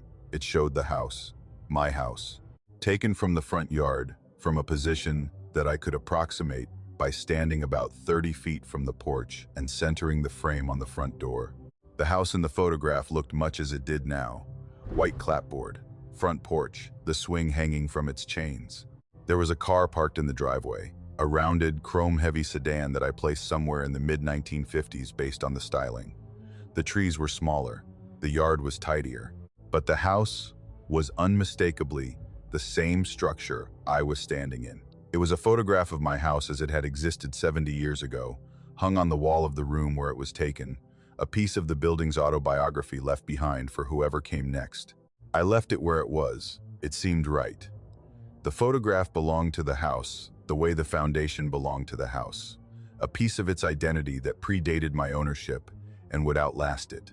Taking it down felt presumptuous, like erasing a chapter from someone else's story.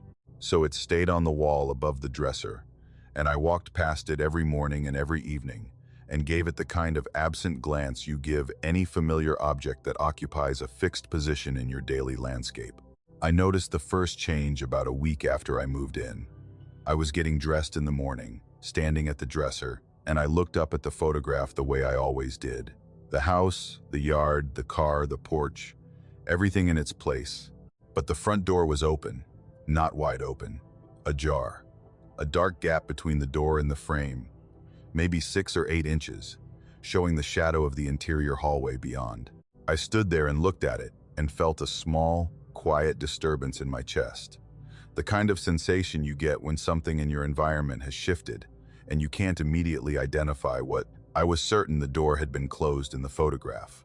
I'd looked at the image dozens of times over the past week, and the front door had been a solid white rectangle, closed flush with the frame, matching the clapboard on either side. Now it was open. I told myself I was wrong. Memory is unreliable, especially for details you're not actively paying attention to. I'd been busy with the renovation, distracted, tired. I'd probably glanced at the photograph without really seeing it, and constructed a mental image that didn't match reality. The door had always been open. I'd simply failed to notice. I accepted this explanation and moved on. 3 days later, I looked again. The porch swing was gone. The chains that had held it were still there, hanging from the ceiling of the porch, but the swing itself had vanished. Just the chains, hanging empty, 2 dark lines descending from the porch ceiling to a point where the seat should have been and terminating in nothing. I stood in front of the photograph for a long time. I tried to construct a rational explanation. Maybe the swing had been absent in the original and I'd imagined it because the real swing was hanging on the real porch outside. Maybe the chains had always been empty and my brain had filled in the missing piece because it expected to see a complete object. But I knew I knew the way you know your own handwriting, or the sound of your own voice. The swing had been there, and now it wasn't. I began checking the photograph every day, deliberately, carefully, noting the details with the focused attention of someone cataloging evidence. For 4 days, nothing changed. The house sat in its yard with its open door, and its empty chains, and its 1950s sedan and the oak trees and the tidy grass, and everything looked exactly the way it had looked the last time I'd checked. I almost relaxed. I almost convinced myself that the changes were complete, and the photograph had settled into its final form, and whatever trick of perception or memory had caused the discrepancies was over. On the 5th day, I looked at the photograph and felt the floor tilt slightly beneath my feet. One of the upstairs windows, the window on the left side of the house, the window that in reality was 3 feet from where the photograph hung on my bedroom wall, had a shape behind it, not a figure, not a person in any clearly defined sense. A darkening of the glass, a density that hadn't been there before, like someone standing inside the room looking out through the window at the camera in the yard below. The shape was vague, indistinct, visible only as a subtle variation in the tone of the window glass, lighter at the edges and darker at the center where a face might be. It could have been a shadow, it could have been a flaw in the glass or the photographic process. But it was new, it hadn't been there before, and it was in the window of my room, the room where the photograph hung, the room where I was standing right now, looking at an image of someone looking out. The thing about the changes was that they were irreversible. Each time I noticed something different, the photograph looked like it had always been that way. There was no before and after, no evidence of alteration. The image presented itself with the absolute conviction of an original, a photograph that had been taken in the 1950s and had existed in this exact form ever since. The open door looked like it had been captured mid-swing by the photographer. The empty chains looked like they'd been photographed during a period when the swing was removed for repair. The shape in the window looked like a person who had been standing inside the house when the picture was taken and had simply been too far from the glass to register as more than a shadow. Each change was plausible in isolation. It was only in sequence, only in the accumulating awareness that the photograph was different today than it had been yesterday, that the wrongness became undeniable. I took the photograph down. I lifted it off the nail and carried it to the hallway closet and placed it face down on the shelf between a stack of old towels and a box of light bulbs. I closed the closet door. I went back to the bedroom and looked at the wall where it had hung. A faint rectangle of slightly brighter paint marked its position, the ghost of decades of protecting the wall behind it from fading. I went to bed that night with the photograph in the closet and the wall bare, and a feeling of control that lasted approximately 7 hours. In the morning, the photograph was back on the wall. Same nail, same position, same frame. I stood in the doorway of the bedroom and looked at it and felt something drain out of me, some reserve of rationality or defiance that had been sustaining my ability to process what was happening. The photograph was on the wall. I had put it in the closet. I had closed the closet door, and now it was back, hanging precisely where it had hung for decades, as if I had never touched it. I walked to the photograph and looked at it closely. The house, the yard, the open door, the empty chains, the upstairs window, the shape behind the glass, everything as it had been the day before, except the shape was larger. It filled more of the window. The darkening had expanded from a vague center point to an area that occupied most of the glass, as if whoever was standing inside had moved closer, stepped forward, pressed nearer to the window. The outline was still indistinct, but it was bigger now, more present, and if I looked at it long enough, I could almost make out the suggestion of features. Not a face, not yet, but the architecture of a face. The places where eyes and a mouth and a nose would be if the resolution improved by just 1 more degree. I took the photograph down again. This time, I didn't put it in the closet. I put it in my truck. I drove it to the hardware store in Marlinton and left it in the cab and went inside and bought a new hook for the wall, the kind with an adhesive backing that didn't require a nail. I hung a landscape print I'd brought from Virginia on the wall where the photograph had been, and I left the old frame in the truck overnight. In the morning, the landscape print was on the floor, leaning against the baseboard. The photograph was back on the wall. Same nail, same position. The landscape print's adhesive hook was still attached to the wall, the print having been removed from it carefully, not torn or dropped, but lifted off and set aside. And in the photograph, the shape in the window was clearer, not by much, but enough. The suggestion of features had resolved slightly, like a face coming into focus through fog. I could see what might have been the line of a jaw, the hollow of eye sockets, the darker area where a mouth would be if it were open, if it were smiling. I stopped taking the photograph down. There didn't seem to be any point. Whatever principle governed its attachment to that wall was stronger than my will to remove it, and each time I tried, the shape in the window grew more defined, as if my resistance was accelerating whatever process was underway. So I left it. I live with it. I sleep in the room where it hangs, and I pass it every morning and every evening, and I look at it the way I look at everything in the house, with the careful, measured attention of a man who has learned that the things around him are not as fixed as they appear. The shape in the window is still growing. It's larger now than it was a month ago, more defined. I can see the outline of shoulders, the suggestion of hands, possibly pressed against the glass from inside. And sometimes in the evening, when the light in the bedroom shifts and the angle catches the photograph just right, I see something that makes my breath stop. The shape isn't looking out at the yard where the camera would have been. It's looking to the side, toward the wall, toward the exact spot in the room where the photograph hangs, toward me, as if whoever is in that window has been turning, slowly, degree by degree, adjusting their gaze from the original photographer to the current occupant.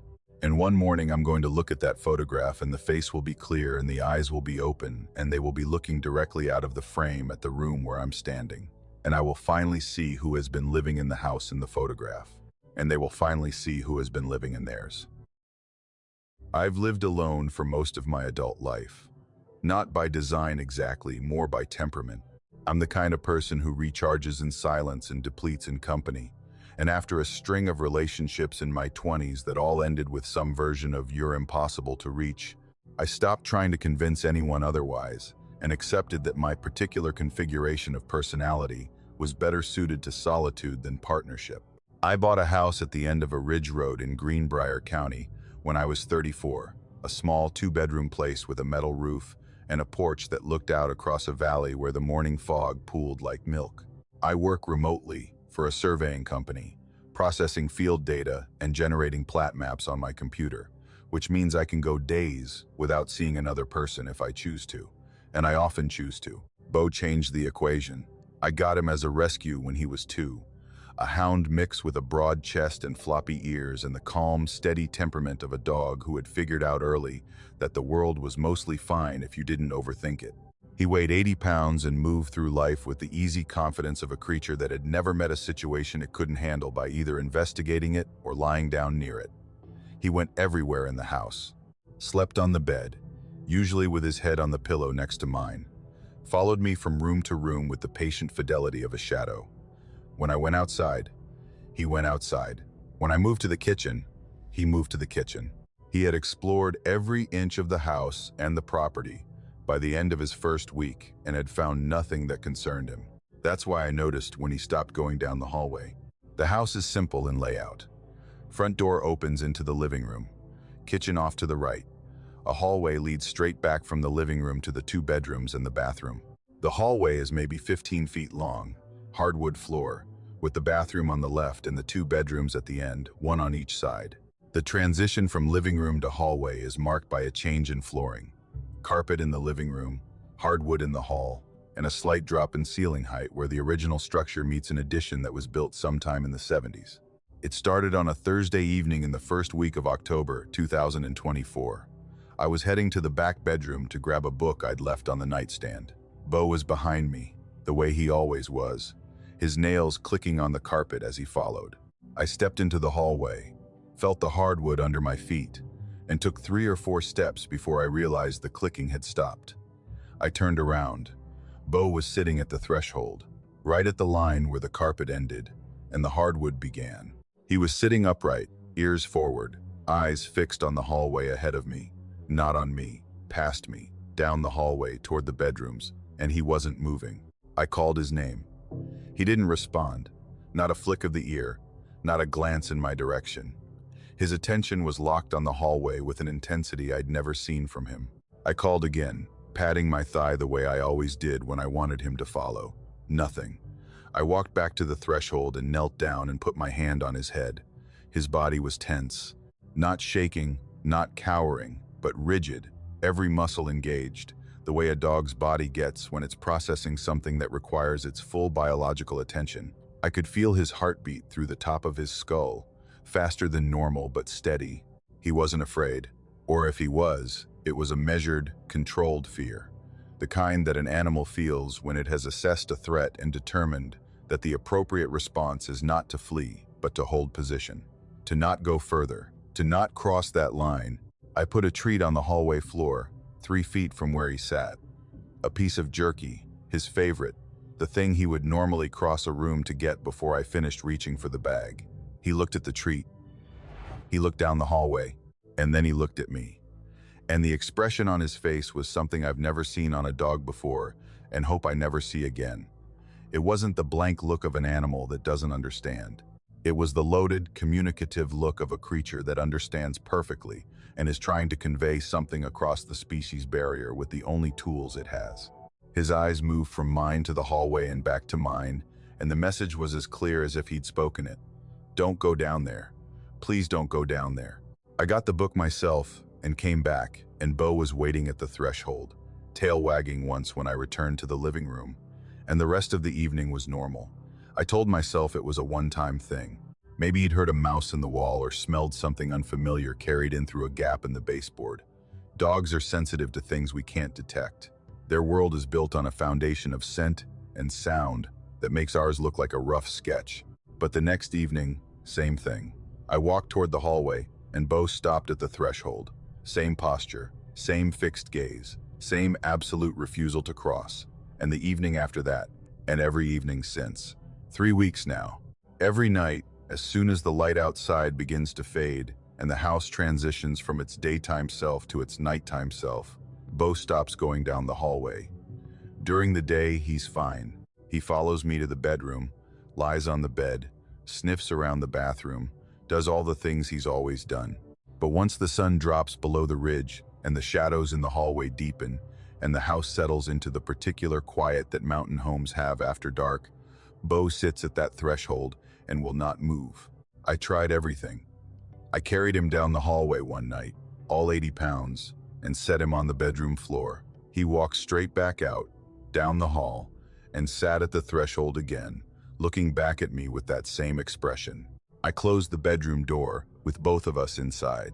He stood at the door and stared at it, not scratching, not whining, just staring, his body oriented toward the hallway on the other side, as if he could see through the wood. I opened the door, and he walked back to the living room and sat down at the line and didn't move. I started sleeping on the couch, not because I was afraid, exactly, but because Bo wouldn't come to the bedroom after dark, and sleeping without him felt wrong. He'd been on that bed every night for 4 years. The absence of his weight and warmth made the bedroom feel emptier than it had any right to feel. So I'd bring my pillow and my blanket to the living room and sleep on the couch with Bo on the floor beside me. And in the dark, I'd find myself looking down the hallway, at the dim shapes of the walls and the doors, and the darkness that gathered at the far end, like water pooling in a low place. 2 nights ago, I understood. It was around midnight. I'd woken up on the couch and needed to use the bathroom, which meant walking down the hallway. Bo was asleep on his bed in the corner of the living room, or I thought he was.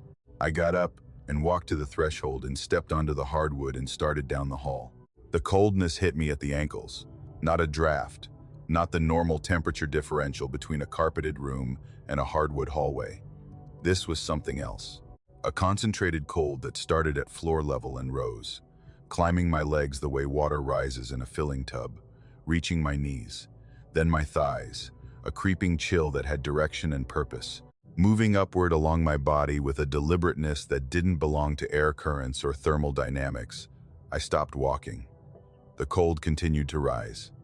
It reached my waist, my chest. It had a density to it, a presence, like standing in a current that you can't see. Something flowing around me and past me and through me with the patient inevitability of a tide. I looked back toward the living room. Bo was awake. He was sitting at the threshold, upright, ears forward, eyes locked on the hallway, but not on me. His gaze was fixed on a point in the hallway between us, maybe 5 feet from where I stood, at roughly waist height. His eyes were tracking something, moving slowly, almost imperceptibly, from left to right and then back, following a movement that I couldn't see, the way a dog's eyes follow a person crossing a room. His ears were forward, swiveling slightly, the way they do when he's listening to a sound that's just at the edge of his range, and his body was rigid, every muscle locked. That same controlled tension I'd felt under my hand 3 weeks earlier, the posture of an animal that has assessed something and determined that the only safe response is absolute stillness. Whatever Bo was tracking was between us, in the hallway, moving. I couldn't see it, I couldn't hear it, but I could feel it. The cold that had been rising along my body shifted, concentrated, moved from a general presence to a specific location, a point source of chill that drifted slowly down the hallway toward me. I felt it the way you feel someone standing close behind you in a dark room, not through any single sense, but through all of them at once. The collective alarm of a nervous system detecting a proximity that the eyes can't confirm. Bo's gaze shifted. Whatever he was tracking had moved. His eyes swept slowly from the middle of the hallway toward the far end, toward me, and the cold came with it, moving down the hall in my direction with the unhurried pace of something that had no reason to rush. I took a step backward. The cold advanced. I took another step. Bo's eyes were now fixed on a point directly in front of me, inches away, and the chill was so intense that my breath would have been visible if there had been enough light to see it. I walked backward out of the hallway. I didn't turn around. I kept my eyes on the dark space in front of me, and I moved in reverse until my feet hit the carpet of the living room and I stepped over the threshold and stood next to Bo. He didn't move. His eyes were still fixed on the hallway, tracking the cold, watching it settle back into the darkness at the far end. And then, very slowly, his gaze relaxed. His ears lowered, his body softened. Whatever it was had stopped advancing. It had reached the threshold and stopped. The same line that Bo wouldn't cross, the same boundary that separated the living room from the hallway, the carpet from the hardwood. Bo looked up at me, and in that look was everything he'd been trying to tell me for 3 weeks. The warning, the sorrow, the plea to not go down there after dark. He'd known. From the first evening, he'd known what was in that hallway. He'd been able to see it, or smell it, or sense it through whatever channel dogs have access to that we've lost or never had. And he'd done the only thing he could do. He'd refused to cross the line. He'd planted himself at the boundary and held it every night, sitting there in the dark, keeping watch, making sure that whatever lived in the hallway after sundown stayed in the hallway. I sleep on the couch now, every night. Bo sleeps beside me on the floor, and we don't go down the hallway after dark. I use the bathroom before sunset. I get whatever I need from the bedrooms while there's still light. And when night comes and the house settles and the hallway fills with whatever fills it, I stay in the living room with my dog, and I trust his judgment more than I trust my own senses, because he can see what I can't. And whatever he sees, whatever it is that moves slowly through the dark hallway of my house each night, he's decided that the bravest thing he can do is sit at the edge of it and not look away. So that's what we do. We sit together in the living room, and we don't cross the line, and we wait for morning. I bought the house in Fayette County in the fall of 2023 because it was cheap and I was tired. Tired of renting, tired of landlords, tired of living in spaces that belonged to someone else and carried the invisible weight of their decisions in every crooked shelf and half-repaired fixture. I'd been working as a paramedic in the New River Gorge area for 6 years, pulling shifts that left me hollowed out in ways I didn't have the energy to examine, and the one thing I wanted more than anything was a place that was mine. Somewhere I could close the door and sit in silence and not owe anyone an explanation for how I spent the hours between shifts. The house was on a secondary road between Fayetteville and Lookout, set on a half-acre lot that backed up to a wooded hillside. 2 stories, 3 bedrooms, built sometime in the late 20s or early 30s based on the construction, with plaster walls and hardwood floors and the solid, overbuilt feel of a house that was made to last by people who didn't have the option of doing it twice. It had been on the market for almost a year, which in that area usually means there's something wrong with it that the listing doesn't mention. But the inspection came back clean. Foundation was sound. Roof was recent. Plumbing and electrical had been updated within the last decade. The only issues were cosmetic, peeling paint, dated fixtures, and wallpaper in almost every room that had been applied in layers over the decades until some of the walls were practically upholstered. I moved in and started stripping wallpaper immediately. It was the kind of work I needed. Physical and repetitive and mindless. The perfect occupation for a brain that spent its professional hours making life and death decisions and needed its off hours to be as thoughtless as possible. I started with the downstairs rooms, steaming and scraping and pulling, revealing layers of pattern and color that told the decorative history of the house in reverse. Floral over plaid over stripe, over a base coat of paint that was probably original. Each room took 2 or 3 days. I filled trash bags with damp strips of paper and paste and carried them to the curb and went back for more. I got to the back bedroom on the 2nd floor about 3 weeks in.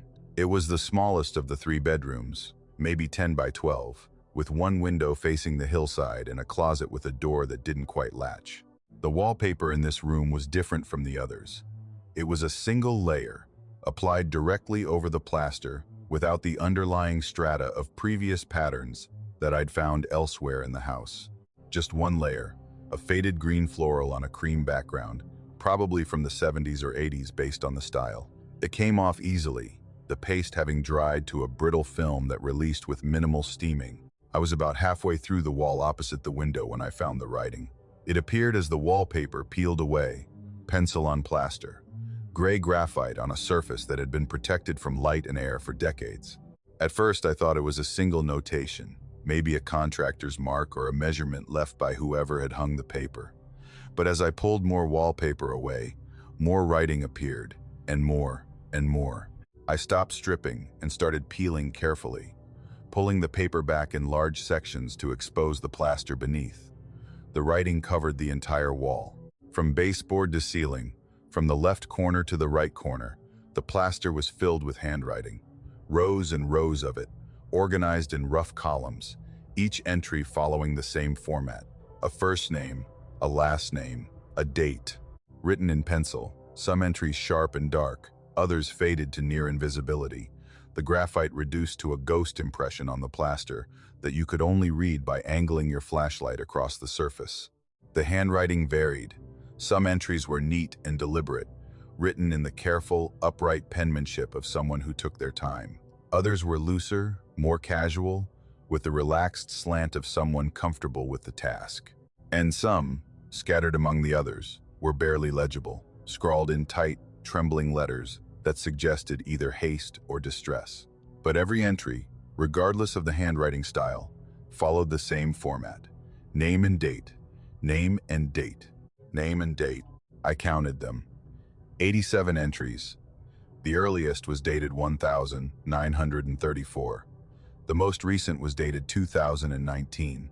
85 years of names and dates, written on the wall of a back bedroom in a house that had, according to the county records I'd reviewed before purchase, changed hands only twice since it was built. The original owners, a family named Combs, had held the property from the early 30s until 1987, when it was sold to a man named Dale Messer. Messer owned it until his death in 2022, after which the estate sold it to the bank that eventually sold it to me. At first I thought it was a guest log, a family tradition, maybe, where visitors wrote their names and the date of their visit on the wall of the guest bedroom, a charmingly eccentric record that had been maintained across generations and then covered with wallpaper by an owner who didn't share the sentiment. It was a comforting explanation, and I held on to it for about 2 hours. Then I started researching the names. I sat at my kitchen table with my laptop, and I typed them in, one by one, starting with the most recent entries where the handwriting was clearest.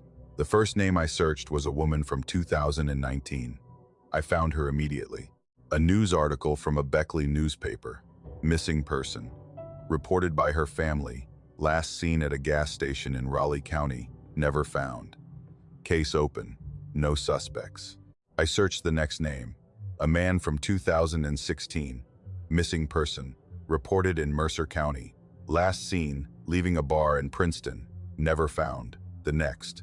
A woman from 2012, missing, Nicholas County. Last seen by a coworker leaving the parking lot after a night shift. Never found. The next, a man from 2008, missing, Fayette County. Last seen by a neighbor walking on a rural road near Gauley Bridge. Never found. I searched every name I could read clearly. 23 names over the course of 2 evenings. Every single one was a missing person. Not dead, not relocated, not incarcerated. Missing. Reported to law enforcement by family or friends or employers, and never found, never seen again. No body recovered, no evidence of foul play established, just gone.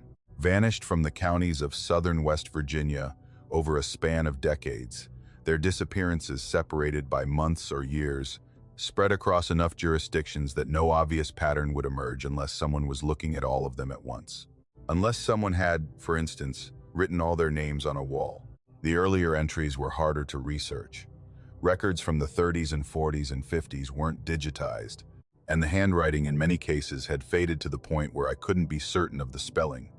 But the entries I could verify from the 60s onward all fit the same pattern.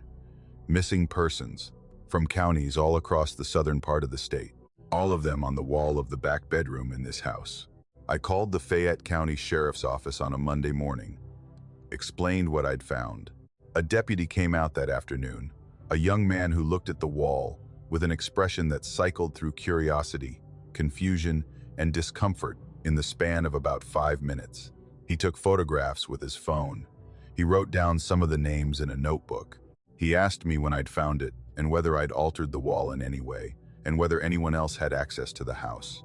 He said he'd file a report and that someone would follow up. He was polite and professional, and I could tell by the way he kept glancing at the wall and then looking away that he didn't know what to do with what he was seeing.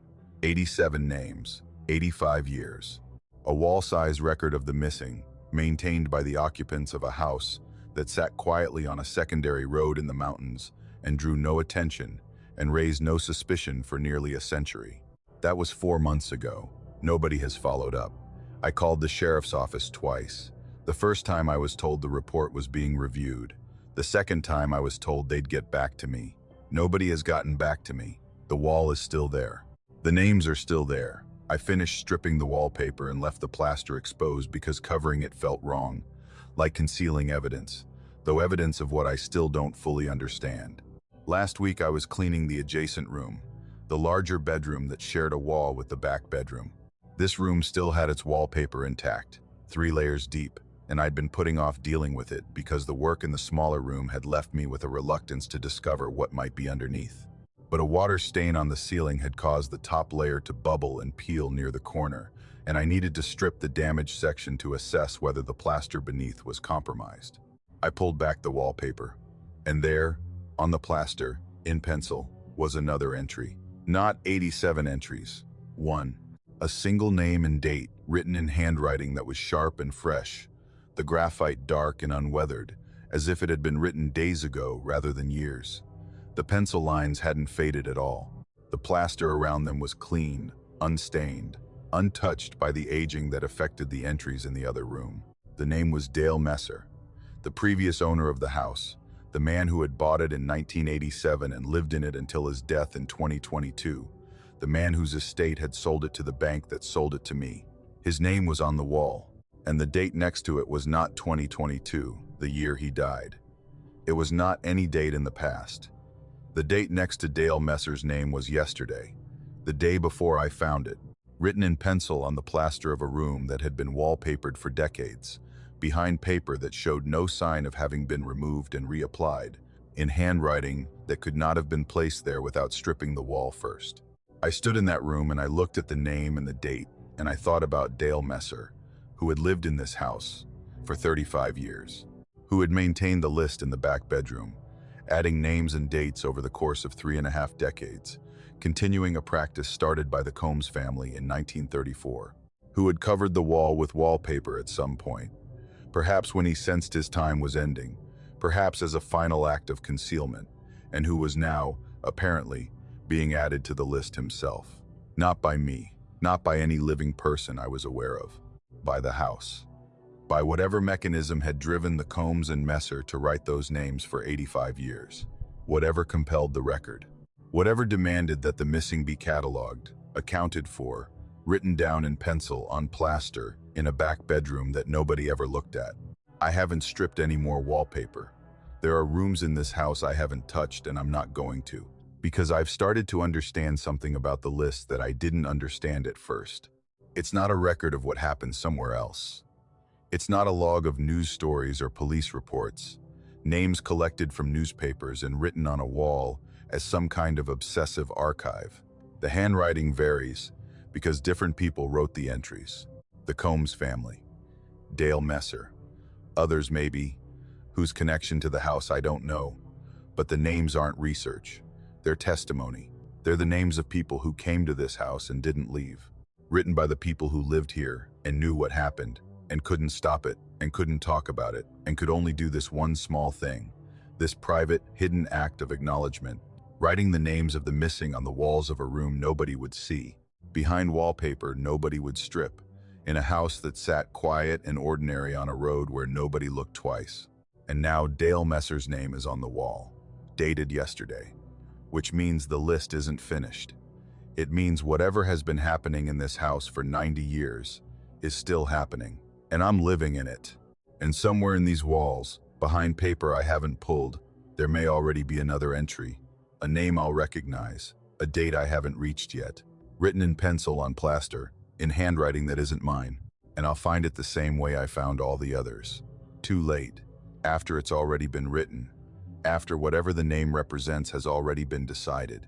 And the only question that keeps me awake at night, lying in a house full of names that nobody else will read, is whether the next entry on the wall will be someone who comes to this house, or someone who's already here,